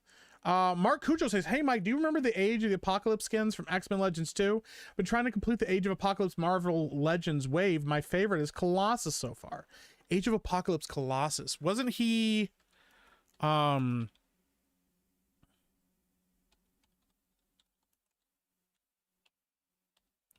I loved the the Age X-Men Legends 2 was so fucking good, dude. Oh yeah, that's a fucking rad looking character. You're talking about the models or the characters, right? The Marvel Legends characters. Yeah, he looks fucking cool as shit, dude. Let me pull that up. Jamie, pull that up. Yeah. Look at that. That's fucking rad looking. Age of Apocalypse Colossus. That's fucking cool as shit, dude. Yeah. I loved X-Men Legends 1 and 2. Those games were so good. Criminally underrated. Korea Waiter says, I own a business. It's pretty reasonable to hire an accountant for a small business or company. That is a good idea. Accountants are very good ideas. It's important. It is. I've always been able to keep track of stuff, but yeah. But it also depends on what you're doing too. 100 battles for 109 says very late plus 100% for your Roblox take. Hey, thank you, man. I appreciate that. Yeah, I'll say it again. If your kids play Roblox, they have to stop. This isn't this is what you can or can't do with your rights. I'm saying for the safety of your children, get Roblox out of your fucking house. Get it off of every device in your house. If you have not already heard that, Roblox is full of predators everywhere. In every possible game, even in the children's systems, there are not enough safety protocols. There is not enough infrastructure. The creator of Roblox does not care about the safety of children. He does not care about protecting kids. He in fact is openly encouraging Roblox to become more of an adult platform. It is fucking terrible. Get your kids off of Roblox and explain to them your mom or dad is just trying to keep you safe. You could do the research yourself. It's not even hidden. These are open, not even open secrets. These are just fucking right out in the open. Roblox is terrible for children. It is extremely unsafe. It's an extremely unsafe app. The only way that I would even maybe say you could compromise is if you never ever connect Roblox to the internet and you have the very first version of Roblox, and so your kids cannot connect with or talk to or play with anybody on the internet. And even with then, is it even worth it when there are other games out there that are far safer to play? There are other games out there that you can download on a tablet that your kids can play that are far safer than Roblox. It is not a safe app for children to be on, and I am encouraging you with the strongest of encouragements. Please do not let your kids play Roblox. And if they are playing it, get them the fuck off that app. It is for their safety. I am pleading with you as a parent myself who had to tell his kids, you cannot play this anymore. This is not safe. And having to explain to them, and despite them being bummed out, their safety is more important than their approval of what I allow them to do. My job as their parent is to protect them. And even if it makes me unpopular, I don't care. I don't need them to like me. I need them to be safe. So I'm not their fucking friend. I am their father. And if you're their mother, father, aunt, uncle, guardian of any kind, your job is not to be popular. Your job is to keep that child safe. And I think that the labor of love will be there, and the understanding later will be there that no relationship is going to suffer because they couldn't play Roblox anymore. Very important. So, Granted some Potatoes for 10 says, I recommend the Crystal Singer series by Anne McCaffrey. Well, I recommend anything by her. The Dragon Riders of Pern, the Brain and Brawn ship series. I've heard of the Brain and Brawn ship series, and I've heard of the Dragon Riders of Pern before. I've heard of both of those. I will put those on my list though, because those sound like cool. Brain and Brawn series. I also miss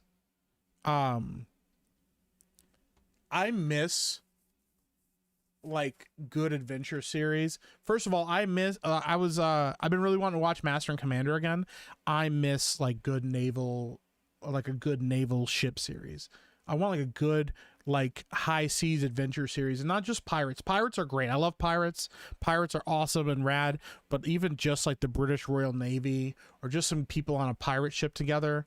I also miss like space exploration shit. I have a very small, very brief, like small like treatment idea for a space series, like a space adventure series. But I haven't done anything with it because I also have a very good friend of mine named Carol Brown who wrote one called Dirty Deeds. I love her book. I love the first Dirty Deeds. I have not got my other copy of Dirty Deeds in the mail yet, but when that comes, I'll be reading that as well. If you have not already, you can go over to ripaverse.com and check out Carol Brown's Dirty Deeds series. I'm actually legitimately looking forward to reading that. So shout out to Carol Brown and shout out to Ripaverse.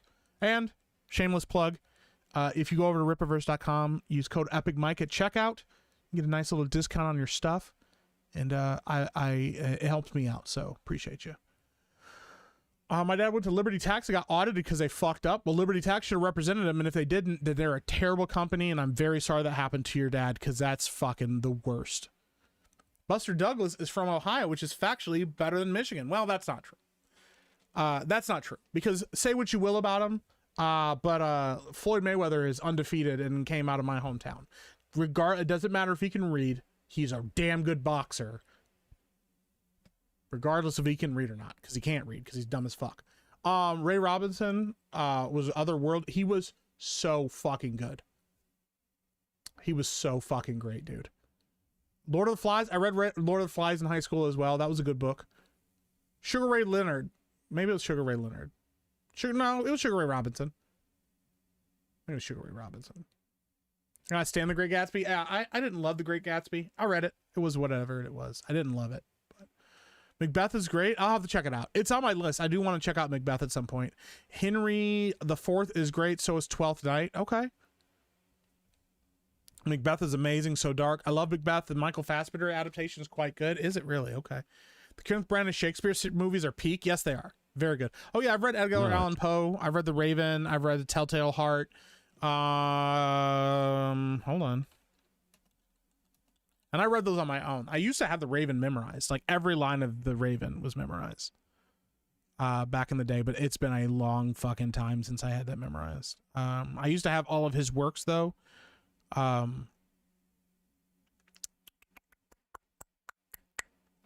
me see if I can find a whole list of his stuff.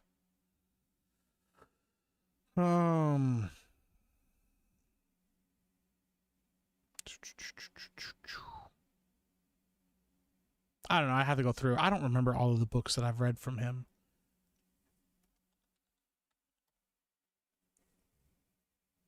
Telltale Heart. I think I've read just 10 Tales. That collection of stories. I don't remember all of them though, dude. I think I've read The Fall of the House of Usher. Okay, that's what it was. I've read The Raven. I've read The Telltale Heart. I've read The Pit and the Pendulum. And I may have done The Fall of the House of Usher, but I don't fucking remember, actually. It's been a long time. Caesar was good. I liked Hamlet. Yeah, I liked Hamlet a lot. Love's Labor's Lost a Home. That's wild. Dante's Inferno was a forced reading school for me, as well as The Hobbit. I've read the Hobbit books, but I barely remember them. I liked the Hobbit books, but I did not connect with them nearly as much as Lord of the Rings. I read Lord of the Rings in high school first, before the movies all came out. Because the final Fellowship of the Ring had just come out. And I watched it on VHS, and then I read all the books. And then I read The Hobbit later, I believe. But I never loved The Hobbit as much as I love Lord of the Rings. I like the Hobbit books a lot. I really enjoy them. They're phenomenal. But I don't love them like on the same level as Lord of the Rings. It's just not the same. I'm not a super huge fan of whimsical. I like a little bit darker, a little bit more like heavy when it comes to like high fantasy stuff, but I still do really like them. So I like the Macbeth retelling of Jimmy Neutron. Holy shit. I may have watched it and don't remember it. What's up, Cool Gamer? Michael Keaton is in that too. Yes, he is. Rooster Treasure. I am an ass. Let it be known, let it be stated for the record that I am an ass. Yeah. I miss Wishbone. I do too, dude. Hey, Crazy Clown Town, have a good night, man. Appreciate you, bro. The Tempest is wild. Never read a Tempest. I've never read Streetcar Named Desire. I'm an uncultured swine. I've never read any of those books. That's okay. William Blake? I don't think so. Not a fan of Dickens, to be honest. I've read a lot of Charles Dickens stuff as well. Great Expectations. I started A Tale of Two Cities and never finished it. No joke, my mom tricked me into getting into reading by getting me comic books back in the day. I hated reading before that. That's a good way to do it. That's a great way to get kids into stuff. Mike makes fanfic of Shakespeare starring himself in Hot Dude under the pen name Shakespeare. Jail. How dare you expose me like that? Hey, Angie Blanket, have a good night. I'm going to be wrapping it up soon here too. So, Jules Verne. Yeah, Jules Verne, Journey to the Center. I read Journey to the Center of the Earth. Gosh. I read Journey to the Center of the Earth. I've read Around the World in 80 Days. I've read Journey to the Center of the Earth. I've read 20,000 Leagues Under the Sea. I love 20,000 Leagues Under the Sea. It's been so long since I've read it, but dude, the Nautilus is one of my favorite designs in a ship ever.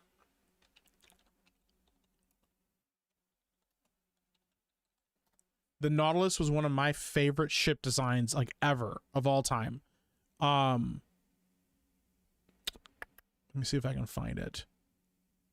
I love all the different versions of it. Let me see if I can. There was one specific design of it that I remember seeing that I really, really enjoyed, but I fucking loved the design of the Nautilus. Yeah, 20,000 Leagues Under the Sea was such a enjoyable book. Let me see here. This is probably the best design.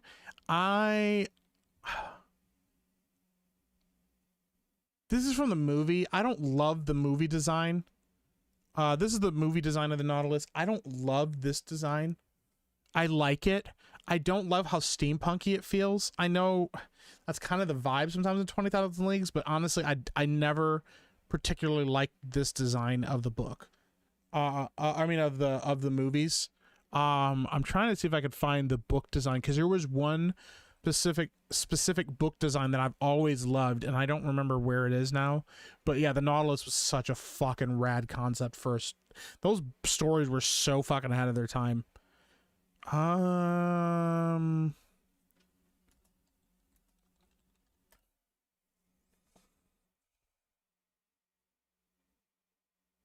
not sure. I'll have to see if I can find it. I actually really liked what's it called too in League of Extraordinary Gentlemen. I kind of liked their design, that it was like a saber. I don't think it was as good as like the actual book design of it, but I thought it was pretty rad. The sea monster in that book grabbing the Nautilus and shit was one of the fucking coolest things I'd ever like read in my life as a kid. I was just like absolutely enraptured by that story. I forgot all about that, man. Holy shit, I fucking love those books. Imbo Frankers for 10. Did you ever read of Mice and Men? I've read of Mice and Men. I have read that book. The worst G&G dailies are the ones with two Lennies, aka Jeremy and Beardo. Needs a George, Ryan, or Mike, and a Lenny, Beardo, Jay, and Jeremy. Well, you know, everybody has balance. Comedy is about balance. Comedy is about balance and being able to balance out humor and absurdity with the biting reality of life. So, hey, have a good night, Makara. Appreciate you. If you were saying you were going to bed, but let me finish catching up on all of these, and then we will call it for the night.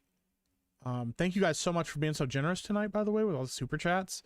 But also, I fucking love these streams because I love just talking to you guys about stuff. Roblox is bad. Dating on Roblox made me go, what the fuck? Yeah, adult dating. Adult dating on Roblox. It's fucking awful.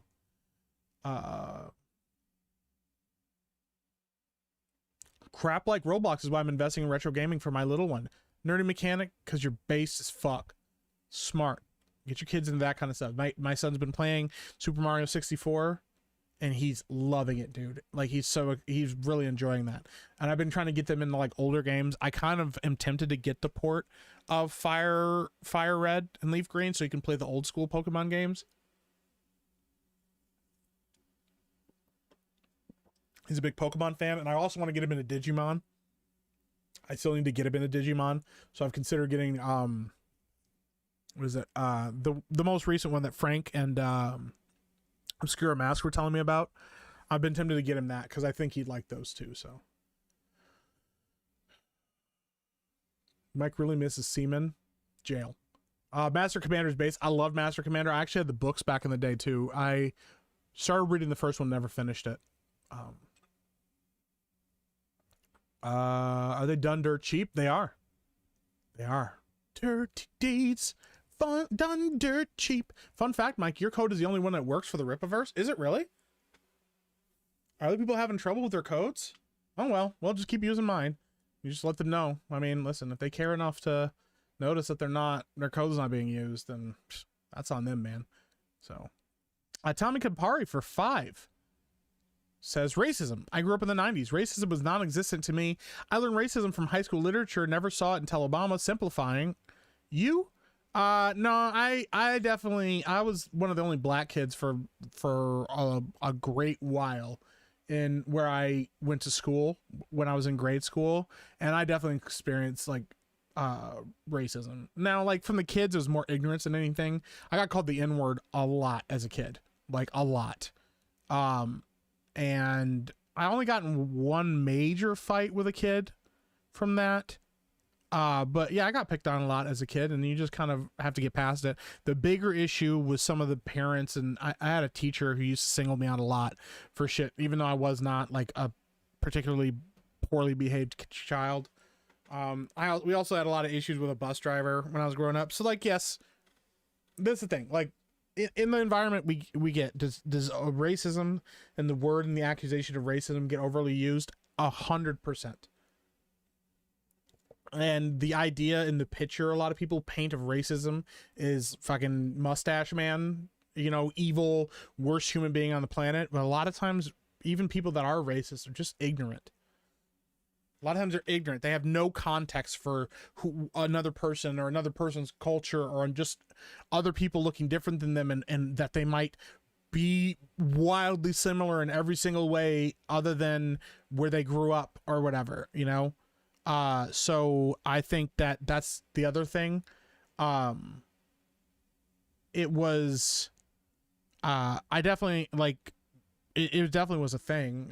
I was not treated great and stuff. And then, eventually, you know, people just got used to me, and I never cried about it and screamed about racism or any of that stuff. I just did what I could as a kid and behaved myself and made friends where I could make friends. And my mom was not a big person to be screaming racism either, but she defended me when I needed defending. She had my back when I needed it. And then we transferred schools when I got to middle school, and that school had a much more diverse group of kids in it. And so being black wasn't a weird thing or like an off thing, and you still ran into people that were ignorant, but it wasn't the same. It just has different. When you're the only person that representation or representative of like a specific group of people, like that other people that have no context for, it's a little odd. If you're the only Mexican in a school full of like white people, it'd be weird. Just like if you're the only white kid in a school full of black kids, it would be weird. You know, and you'd have to adjust to it. But it's one of those things, like you don't have to let it define who you are as a person. You also don't have to live in a victim mentality, which is something my mother taught me, and something my grandfather instilled in my mother and my aunts and uncles. Is that the thing is, if you want to rinse racism from the system, if you want to overcome that, then you need to be the best example you can be of yourself as a person. You know, go the extra mile, do the extra thing, you know, let your behavior and your character be the thing that people see when they look at you and when they look at your behavior, and not trying to overcome or battle the stereotype. Like, let people go, listen, I assumed this about you, and because of the way because of your behavior, because of the conduct of your character, things like that, this is what I see about who you are. I leaned into stereotypes as a joke, but like, I've grown up all over in a lot of different groups and people. So, you know, one of my first best friends, he was my closest friend for years and years and years, and we've fallen out of touch in our adult years. But when we were younger, my best friends was a white kid who used to call me the N-word all the time. And I almost drowned in a pool one time, and he saved my life. This is not like hyperbole. I was literally drowning in a pool, and he swam out and grabbed me and pulled me out of the pool. And, he saved my life. And from that day on, we were best friends. We were very, very close for years. I still to this day love him to death and wish him the absolute best. And then when I got into middle school, I had another really close friend of mine who was a black kid in the school, and me and him were best friends growing up and really close, and I love him to death. And he passed away a few years ago, unexpectedly, and that was rough because, you know, some of these people are like brothers to me. You know, my current current best friend, whatever, like some of my closest friends over the years, all different places and people and yeah, I have a lot of I have a good close-knit group of friends, and I also have a close-knit group of brethren, like people that I would consider actual family. I've been very blessed over the years to have that. So you know, it's just about you know, showing people who you are as a person, not about trying to overcome a stereotype. So all right, let me catch up on super chats. I think we're caught up, and then I will go I love Tolkien, but The Hobbit is not that great. Interesting. I don't know if I've ever heard it be that. I just don't ever think books. Well, I read them as 3 books. They broke them up into 3 books when I read them.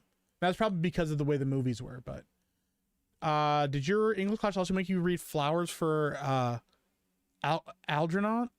Algernon? I don't think so.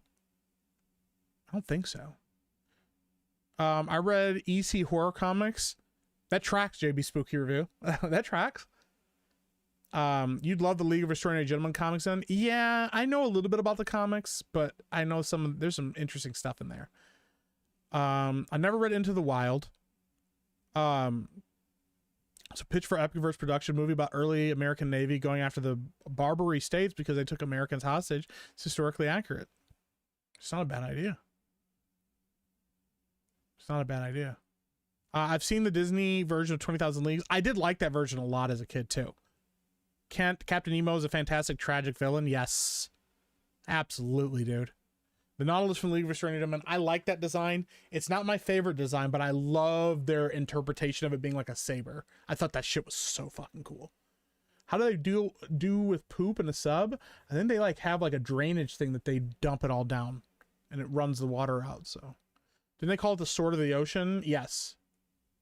Yes, they did. The only thing that sucked was you could tell Sean Connery wasn't invested. Yeah, that did suck a lot, actually. My future kids will be playing Halo at age 7. That's where I started. That's when they'll start too, damn it. I started my son at 7 on Halo. We started playing it together. We still haven't finished it because life got busy, but I would love to sit down with him and play through it again. So, let me make sure I'm all caught up. How many children do you need to have before you're honorary Irish Mexican? 7. 7. Ignorance or malice? I think ignorance. I think some of the teachers that I had a little bit more malice to them. I can think of like 2 teachers in particular and then 1 bus driver that I would argue verged on malice because I was just a kid. It's also different when you're like a teenager even versus like a kid.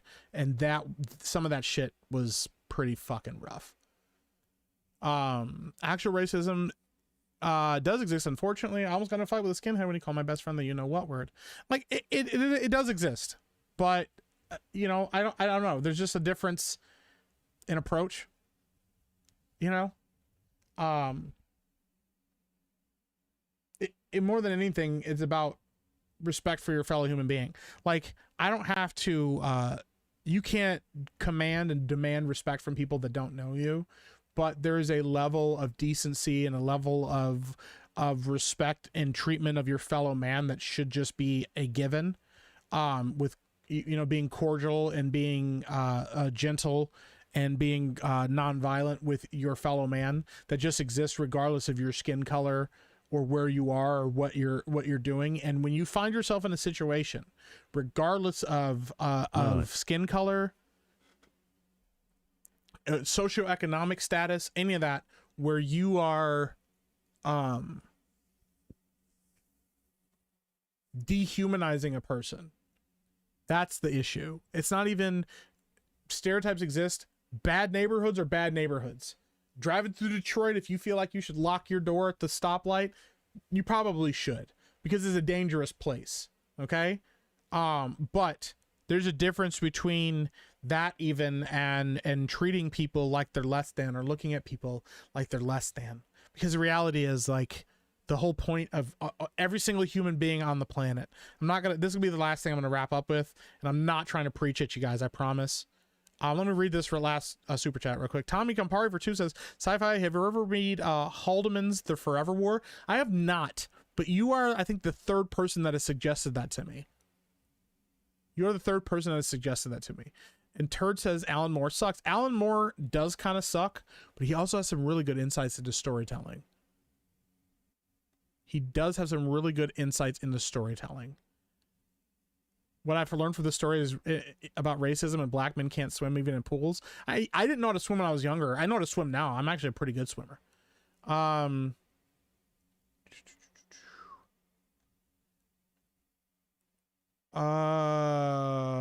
They just completely ignore the fact that a lot of whites in America are descendants of immigrants. Yeah, people forget that Irish people were treated fucking terribly too. Yeah.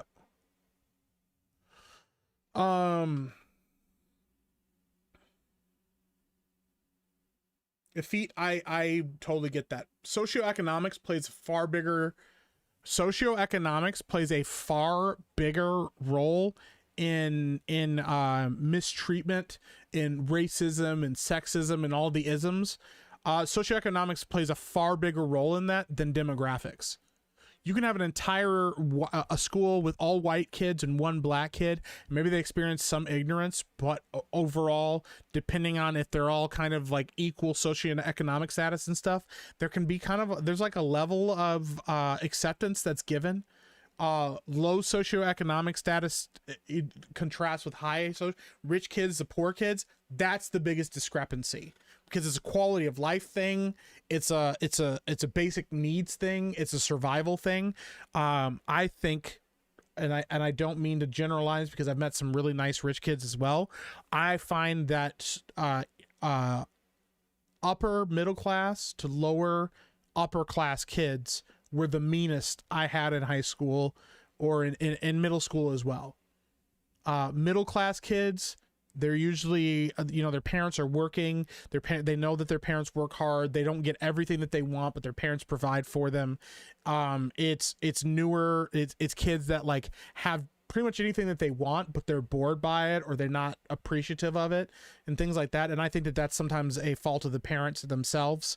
I also know kids that came from like older money that had a lot of money growing up, but also understood not to treat people like shit just because they had money.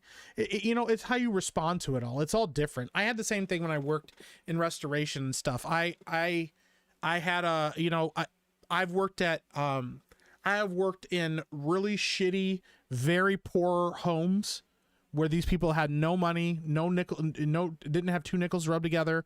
Their house floods. You could tell that their house is in disrepair, that they didn't have a lot of money and things like that. And that happens. And I don't judge them for that, and some of them were incredibly kind. Some of them, because of, you can tell that they're ashamed of their homes, were kind of mean and kind of nasty and kind of just didn't want me there. And I understood that, and it didn't matter because they deserved to be treated with the same respect that I would treat any other family. And my goal was always to make sure that their homes were put back into a better place than when I left them. That was important.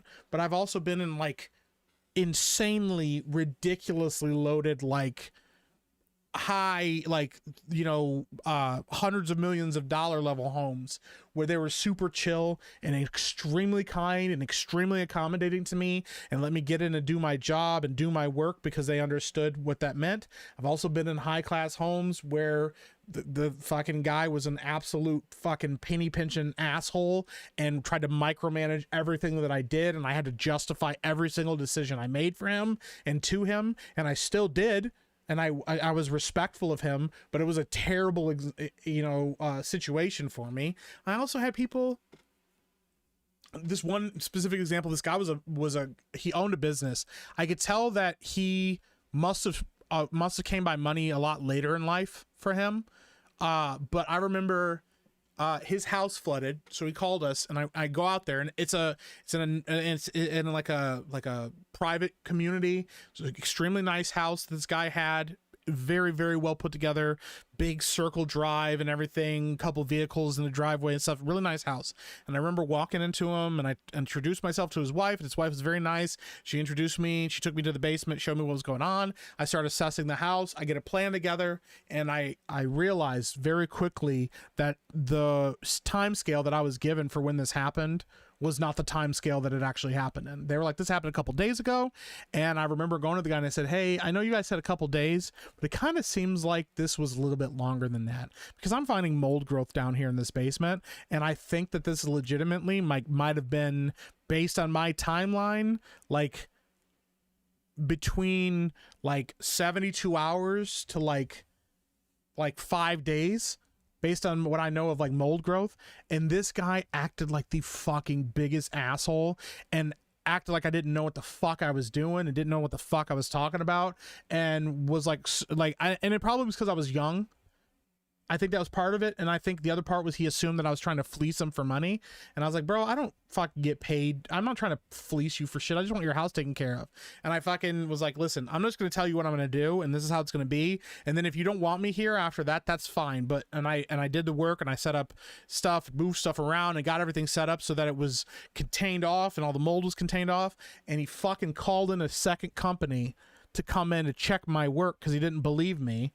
And I told him that, and I was like, that's fine. It's okay. I know what the fuck I'm doing. And this other fucking guy from a rival company walked into my job and said, oh, he did everything that he could. He did everything right. This is excellently done. I actually don't have any thoughts about this. I think this is extremely well done, and I don't feel like we need to take over for this. This guy's doing a great job. And I didn't laugh at the guy's face, but I wanted to. And I got all my fucking shit done, and I cleaned that place, and I took care of it, and everything went as well as possibly can be expected. And then when it was time to replace all the stuff, the guy was acting like an asshole to me anyways, and slammed the door in my face on the last day. I was never mean to him. We never argued. I never fought with the guy. I was never disrespectful to the guy ever, and he just acted like a fuck, and it was weird. But it is what it is. Anyways. I don't mean to preach, but this is a firm belief that I have. Every single human being on the planet is made in the image of God. That was how we were designed. We were designed to be a reflection of our Creator in the world. And everybody inherently has that value inside of them. You know, that's in the Bill of Rights as well. I feel like if you are ever in a situation where you are unable to look at another person as a reflection of the image of God, you have to talk to the Lord about that and get your heart right, because every single person deserves to be seen like that. That does not mean that you ignore behavior. That does not mean that you excuse behavior. That does not mean that you allow people to victimize others or do things that would harm other people. But it also is important to understand the value that anybody intrinsically has as a human being, because we're human beings. And I firmly believe that every human being has value and is capable of being a better version of themselves if given the opportunity to. Some people choose never to do that. Some people choose never to lean into that. And that is tragic, and it's heartbreaking, and it's more frustrating that they're not living up to their potential than it is that they're choosing to do something wrong. Right. And I just think that more importantly than anything is the standard by which we have to look at the world around us. I think that's why art is so important, because it reminds us that everybody's human, and that anybody from even the most evil person on the planet could have a moment of humanity that makes them worthy of that image. And the hope is that everybody will find and connect to the Creator. Specifically in my opinion, and in my belief, finding Jesus and reflecting Jesus's light back to everyone around them, because that is the thing that I think perfectly aligns with the image of God. Jesus perfectly aligns with the image. He is the blueprint by which I want to live my life and standard by, which is why I tell everybody I'm a terrible Christian, because I am a terrible Christian. I am not a good little Christ, but I absolutely treasure and value and deeply, deeply believe in the teachings of Jesus. I believe in who he says he was. I believe in what the Bible says he was, and I want to live that out in my life. And I want to extend that same level of value and belief to my fellow man, regardless of their behavior. And my hope is that even in the midst of punishment or in the midst of justice being served for somebody doing something wrong, that they will find that connection, that they'll find Jesus, that their soul is brought to a place of forgiveness, so that way when they leave here they can reconnect to the Creator. That is more important than anything else. So Tommy Campari for 5 says, last chat, go to bed, Handelman's The Forever War. I feel like you'd enjoy it. I don't want to say why. I want to ask you how you feel about it afterwards. I will put it on the list. I'm not going to make any promises I'm going to get to it anytime soon. I have such a huge list of things that I'm trying to get to, but I'm writing it down right now.